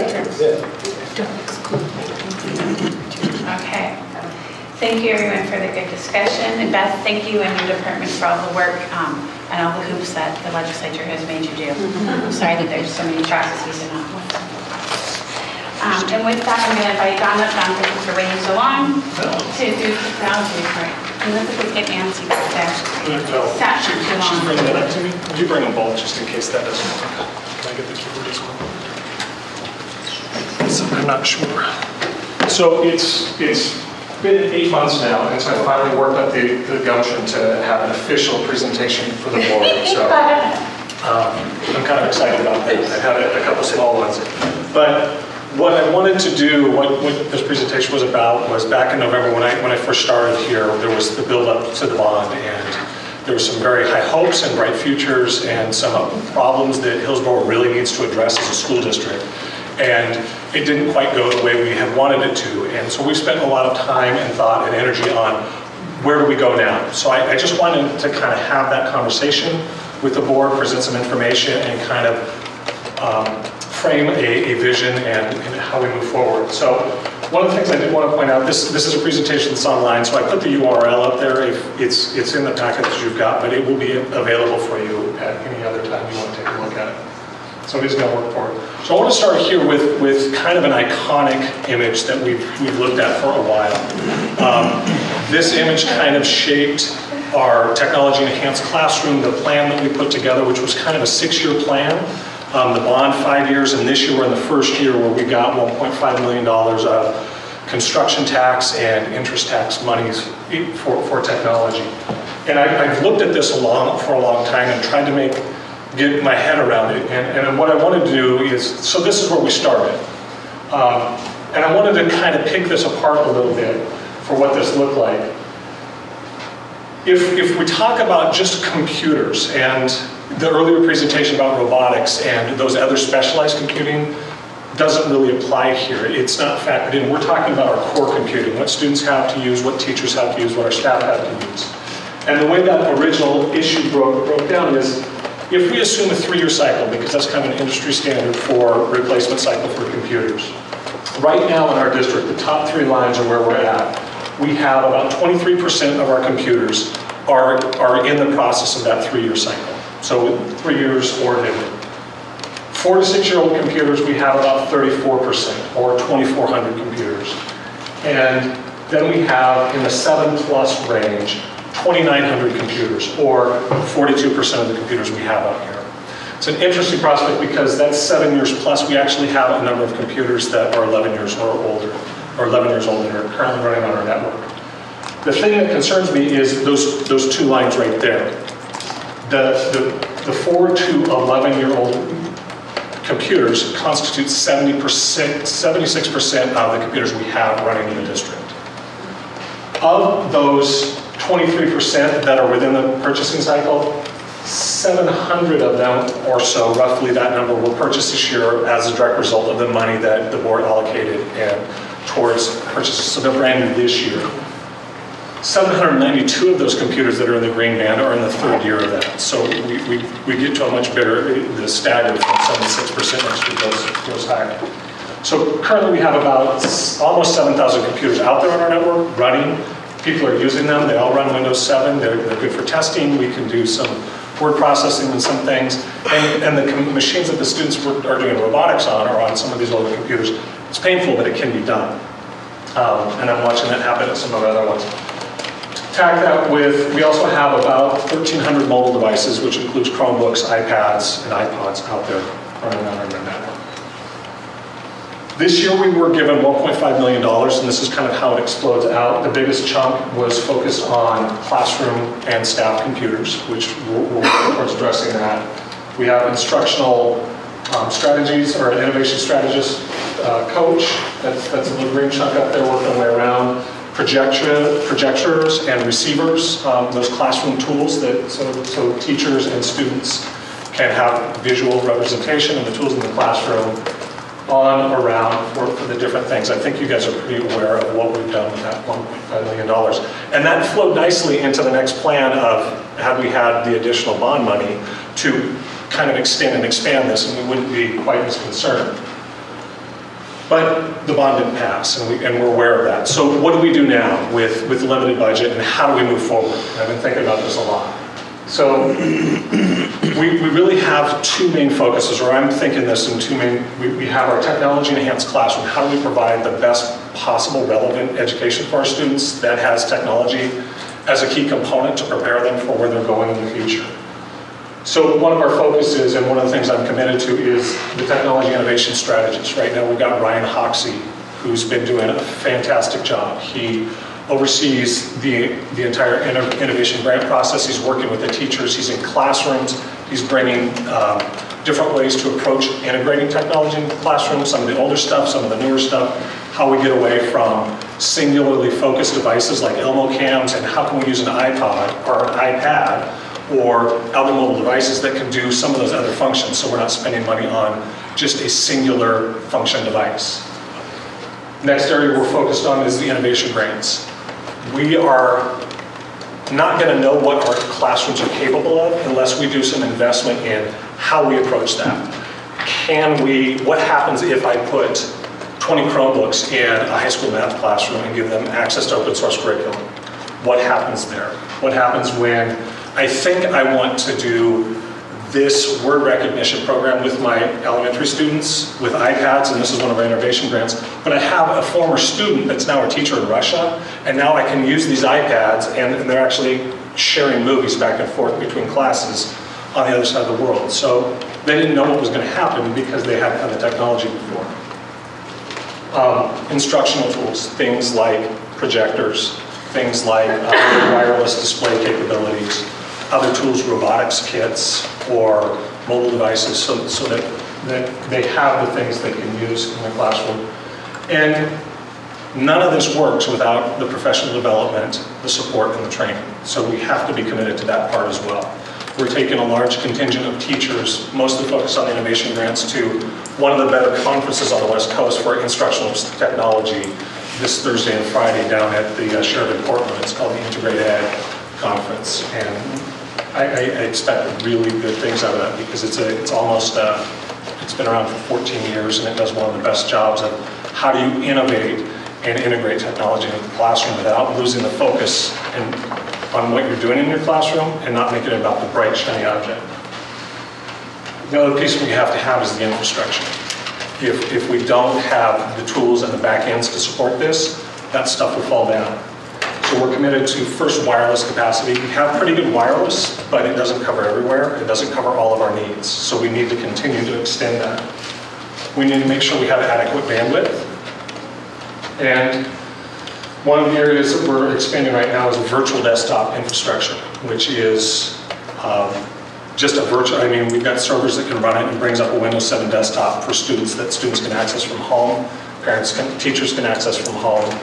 And it's easier for us to maintain and spin up, so we can have a lot more. And we can leverage a lot of that 11-year-old hardware. We can turn that into a VDI terminal, so we're not spending money on hardware to do that.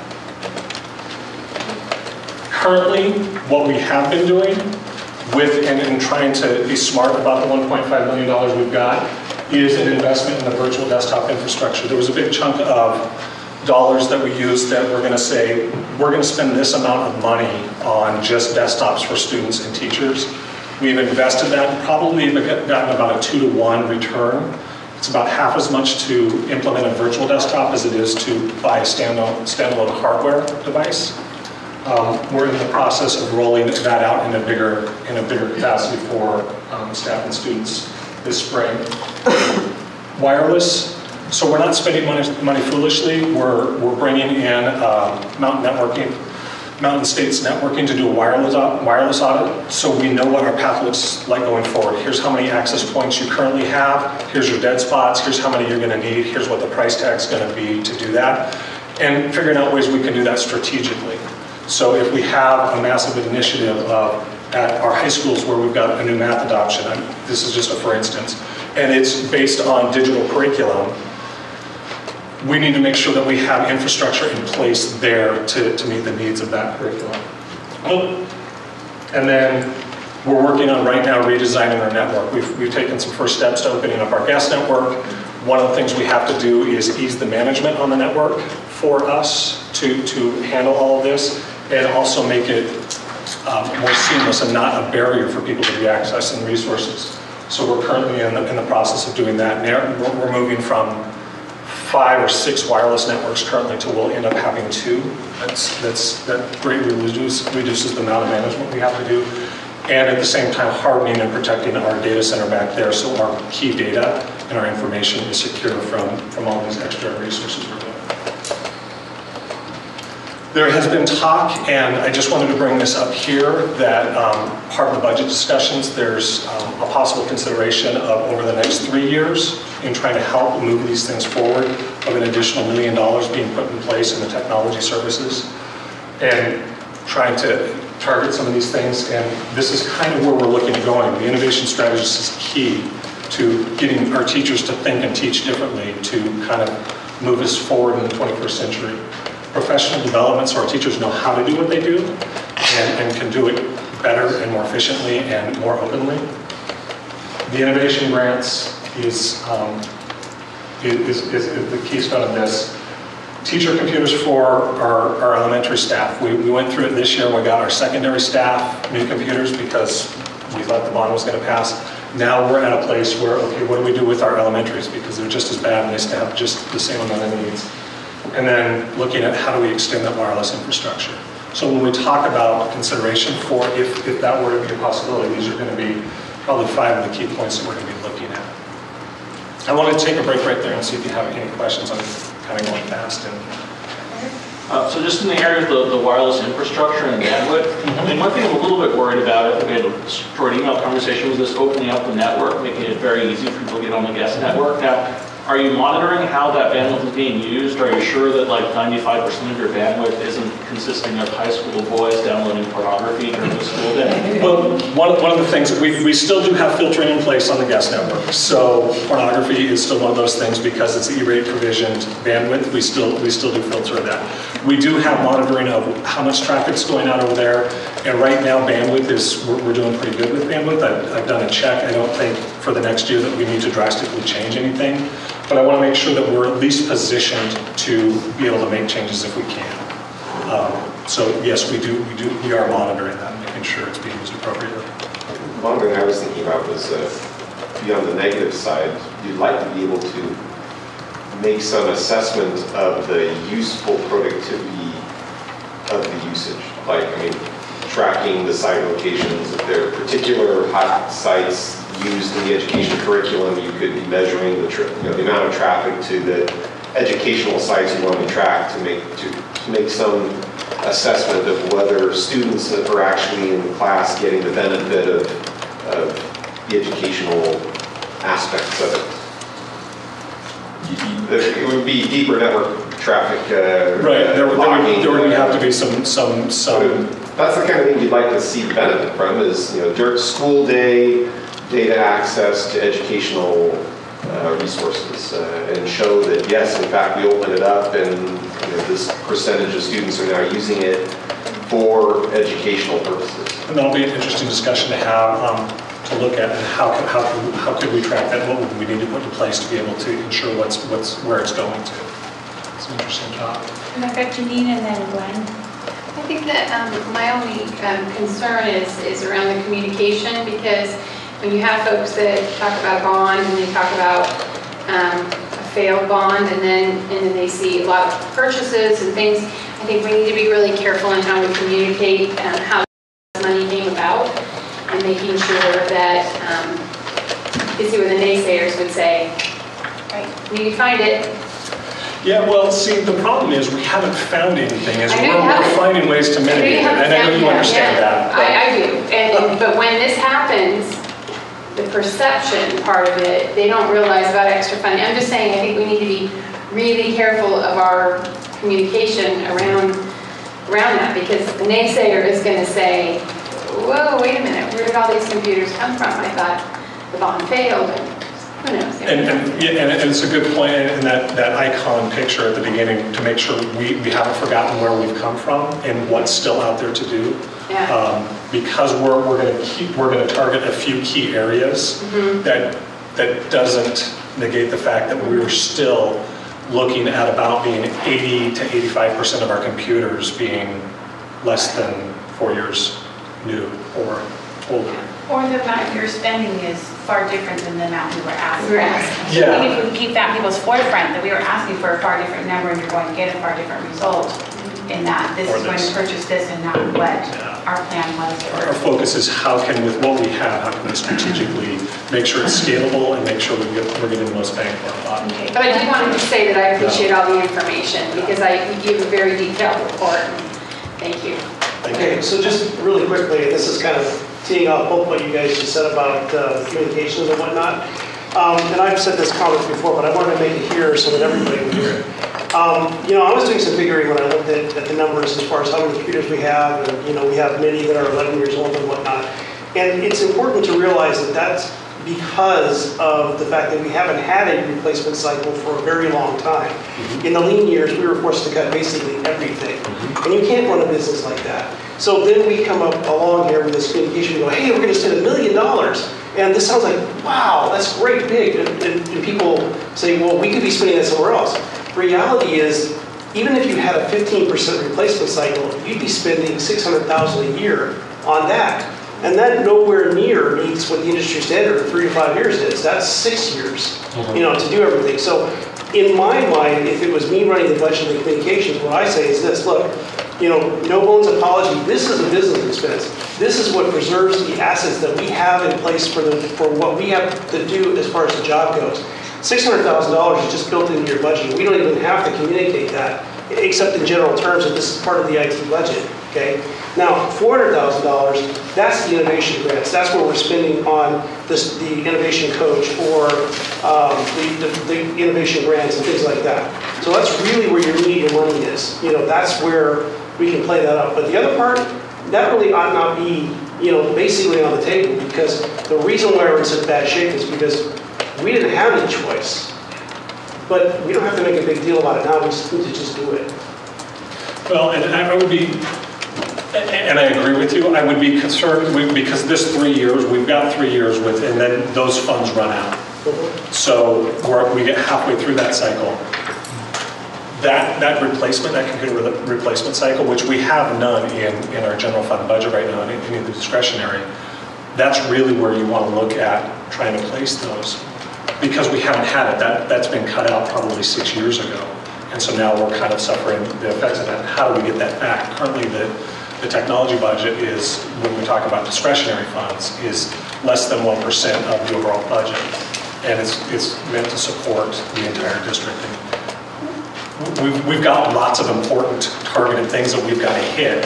So I understand we've got to figure it out. But it's going to be tough to continue to run a district at a high level if we don't have the technology to support it and make sure we can move forward. So Don, let me give you my comment too real quick. I'm really concerned about the infrastructure and Wi-Fi. I'm hearing more and more from teachers and students can't get on. So visiting a 6th grade classroom and the teacher says, I want to do my oats in my classroom, so I brought in the 30 mobile laptops that were part of the system, and then I of course had one for students, and then I pieced all these other things, got in there, and then it says, tell me the instruction how long it took you to get onto oats. 50 minutes.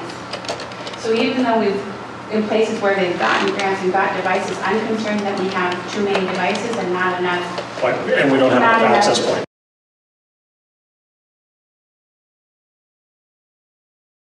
First, if your son is using the budget reduction days of travel day, those arrangements are made.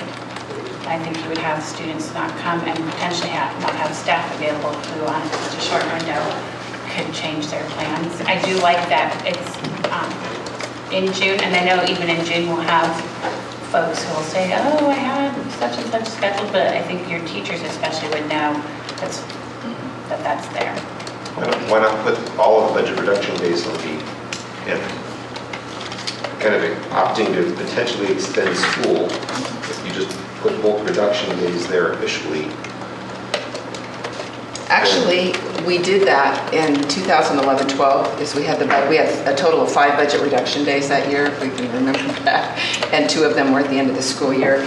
And overwhelmingly what we heard from our schools was it was so difficult to end school, and then you had to take 2 days off to get the school closed down and do all of the details that schools have to do with shutting the business down of schools. It was very, very difficult for them to do that. And overwhelmingly, they said it was not where they would want to put those days. So, and that was a big part of the feedback that we heard, and particularly with our high schools, the amount of transcripting that needs to be done, and just preparing of the grades and the report cards, and just all of the shutdown. But the other piece that we heard, it was actually from the board at that time, was that if we put the reduction days at the end of the year, they become invisible. That we're just starting the summer vacation early, and people lose track that that's actually a reduction day. That was the reaction at the time. Yeah, that's why I appreciate the March statement. The 20th, sorry, that's not a vacation day. You travel, your problem. You're taking your kids out of school. The fact that we don't happen to have it, too bad. I mean, you're telling me I'm not supposed to feel bad if we turn around and have them come to school on the 20th, because they were always going to come to school on the 20th until we say otherwise, and it's not a vacation day. That's why it's there. So that's why I prefer to see them picked up as soon as possible, so that we are encouraging parents not to think of them as vacation days to plan for. Any other initial questions, Janine? I have, that 10 days off in November. Does anyone else here no school in November? That's a common phrase in here. I think no shade November. I've never heard of those. No school November. Our calendars, every single week is a partial week. Past So I mean, I understand your reasoning behind it. I understand the thoughtful process behind it, but I'm like, it's a lot of days of no school in November and a very big chunk, and I can't imagine, because people are going to, that's one of the busiest travel holidays of the year. I can't imagine where people are not going to, instead of going to conferences, especially when you're adding Friday, Monday, Tuesday, Wednesday. Yeah. Friday's a half day elementary, and then Monday would be elementary off, and then Tuesday is K-12. Yeah. Between the two, the comment I would make on that is, I think I like the Thanksgiving week, because I think there's more disruption educationally on 4 3-day weeks in a row. You just lose all traction every week. They're coming off of a long weekend high and getting there for 3 days or 2 days or.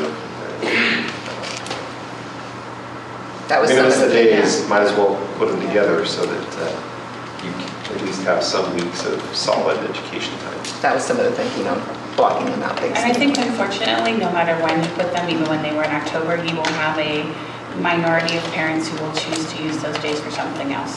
And that happens. I had someone call me just last week. When's the calendar coming? We're trying to make our plans for October, thinking that there was conferences in October. I think there's just some people who are going to do it no matter what. I really appreciate the moving it, away from October, because over and over again, sitting down with my own son's teachers, and I'm still trying to figure out who Matthew is. Yes. So since this is first reading, if you have questions or comments over the next little month, I guess it's less than a month since we're going to be March 18th. You can channel them today. I would hope that, because every year after the fact, I get asked about the calendar, and I want to be able to tell people that this is a meaningful input, opportunity for input. That we shouldn't leave here thinking no one's going to comment, so this is done. We really want to get feedback. And then with that, we're going to move into reports. I see Maureen in the audience. Come on up. And I'm not seeing here at NOEC. I don't see.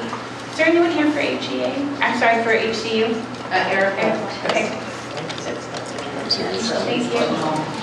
On time these days. Hi, I have 2 pieces of information.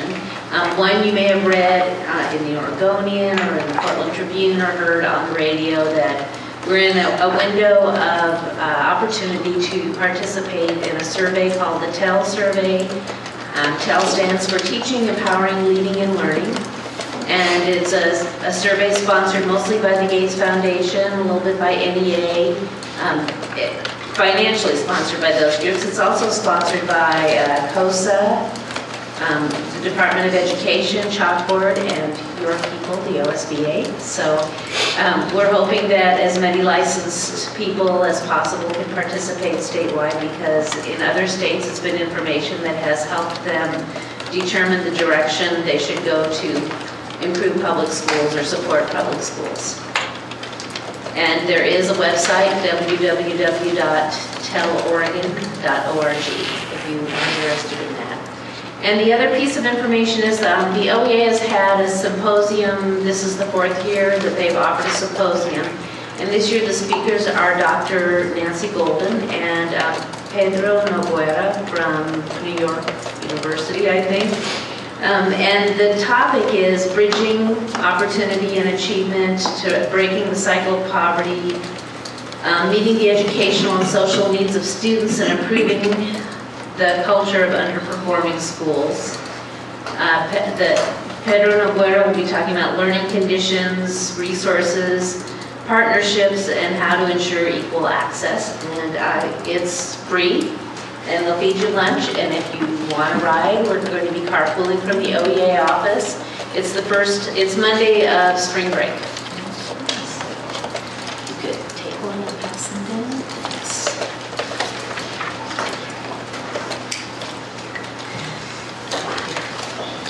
Ladies, do you have anything else? That's it. Thank Great, you. thank you That's so it. much. And Mike. I'll be very brief. First of all, thanks to Adam and to Beth. Your efforts on the boundary committee are much appreciated, and to the board members that are involved. Board members, you may not have been lobbied yet regarding the boundaries, but don't be surprised if that happens. That could very well happen. Had the opportunity to go see the Drowsy Chaperone, the play over at Glencoe High School. Very, very good. I haven't been to a high school play in a couple of years now. Well worth the price of admission. I got it free. But it's a very good play. Very good. Let's focus celebrity. Right. Got a lot of men. So the other thing, we had the opportunity to meet with Evergreen Avid students. They came by. They were returning from Portland State last week.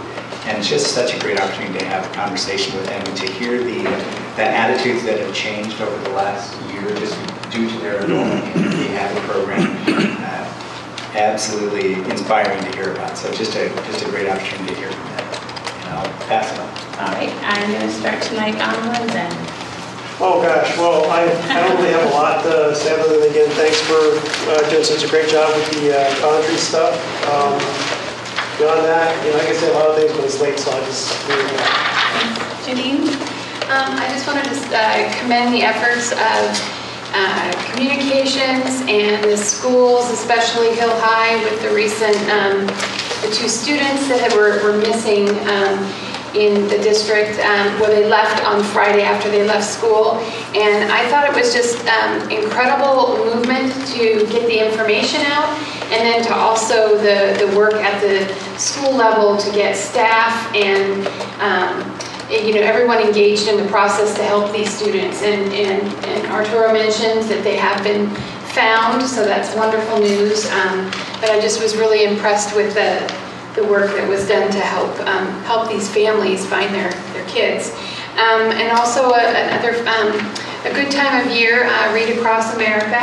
So, take out your favorite Dr. Seuss book and get out there. There's lots of school opportunities.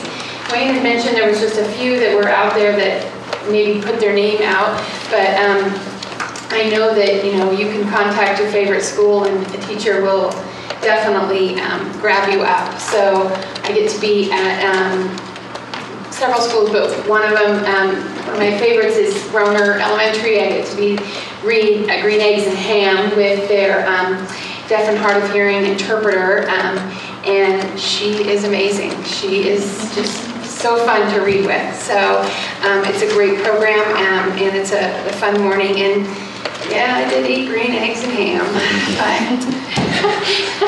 But it was fun to get the reaction of the kids. They're like, I'm not eating that. But anyway, it's fun. So I look forward to that. Monty? I want to give special congratulations to a couple, more than a couple, district teams that usually don't get much press. I see here the girls' Century swim team won the state tournament. That's pretty impressive. The boys were 7th. Hill High was 23rd, and Glencoe was 28th. I think that's Liberty. I'm getting it. 5A, which is Liberty. The girls were 14th, and the boys were 4th, which that was great. And then special congratulations to them, and then special congratulations to those teams that maybe don't hit the paper. Their results may not be as impressive, but I know those kids work just as hard at those sports, and so congratulations to their hard work. Also want to congratulate Hill High, Glencoe, and Century for being 1st, 2nd, and 3rd at the District 1 wrestling tournament, which just goes to show you we can compete with the Metro teams. So I think we dispense of that part. Nice. That was all on these papers. Nothing more to add. Good night, everyone. I'll share something really quick. I probably should be embarrassed to share this, but I think it's putting you out there in my own ignorance. Sometimes I was volunteering in my son's classroom, and the teacher was reading Anansi the Spider, a book, and then she asked the kids to go in a circle and to talk about what things in the story showed Anansi's culture, or culture. So one of the boys in the group that I was working with said, "Oh, he was black," and I said, "Oh yeah, because." And I said, "Oh yeah, that's right. He's from Africa." He goes, "No, because he's a widow." So I said, "Wow." So I just wanted to share that because I think sometimes tend to think, so competent in so many areas, and a little second grade can tell you, and it just, it was great because I learned something about myself. I started my journey this month back through middle school math, going through the CPM program, embedded with the class for a couple of hours and tried to see for myself how the curriculum is taught and how the teacher works. Had a good conversation afterwards with the teacher and his struggles with adopting the program and learning from it. I really appreciated his kind of positive attitude, recognizing, hey, this is a change for him, and wasn't sure how it was going to work, and there was rocky starts, but he was working hard at it and seeing good things from it. So I'll report back at the end of 2-3 months here about it, but it's a good start to a journey through math. Dangerous. I was just thinking about it. I just have a couple things there. We had in the board update, there was interest by the city and county to have a meeting with board members, and we had more than the majority of board members interested in participating in that. So we have invited them to join us at a work session. It will probably not be until June, but I didn't want you to think we'd forgotten about it. I've been working at W.L. Henry with the Right Brain Artists. They are I can't forget the name, like an introductory school. Often when you are starting as Right Brain School, you rather than doing a whole school residency, you do a smaller residency, so the 5th grade students are doing it. They're working with a collage printing artist and studying the Declaration of Independence. They wove it into their social studies. It has been incredibly powerful to hear what 10-year-olds think about the Declaration of Independence and how it applies to them and their ancestors. And I am looking for volunteers. If anyone is interested, on March the 5th at 12:30, we will actually be doing a permanent installation of their work. They did self-portraits that are collage print, I think is the right word for it. And we're mounting a mural in their library that will be there for forever. And could use a few extra hands. At what time? 12:30 on March the 5th. And I think that's all I have. With that, we'll be adjourned. Thanks everybody for staying so late.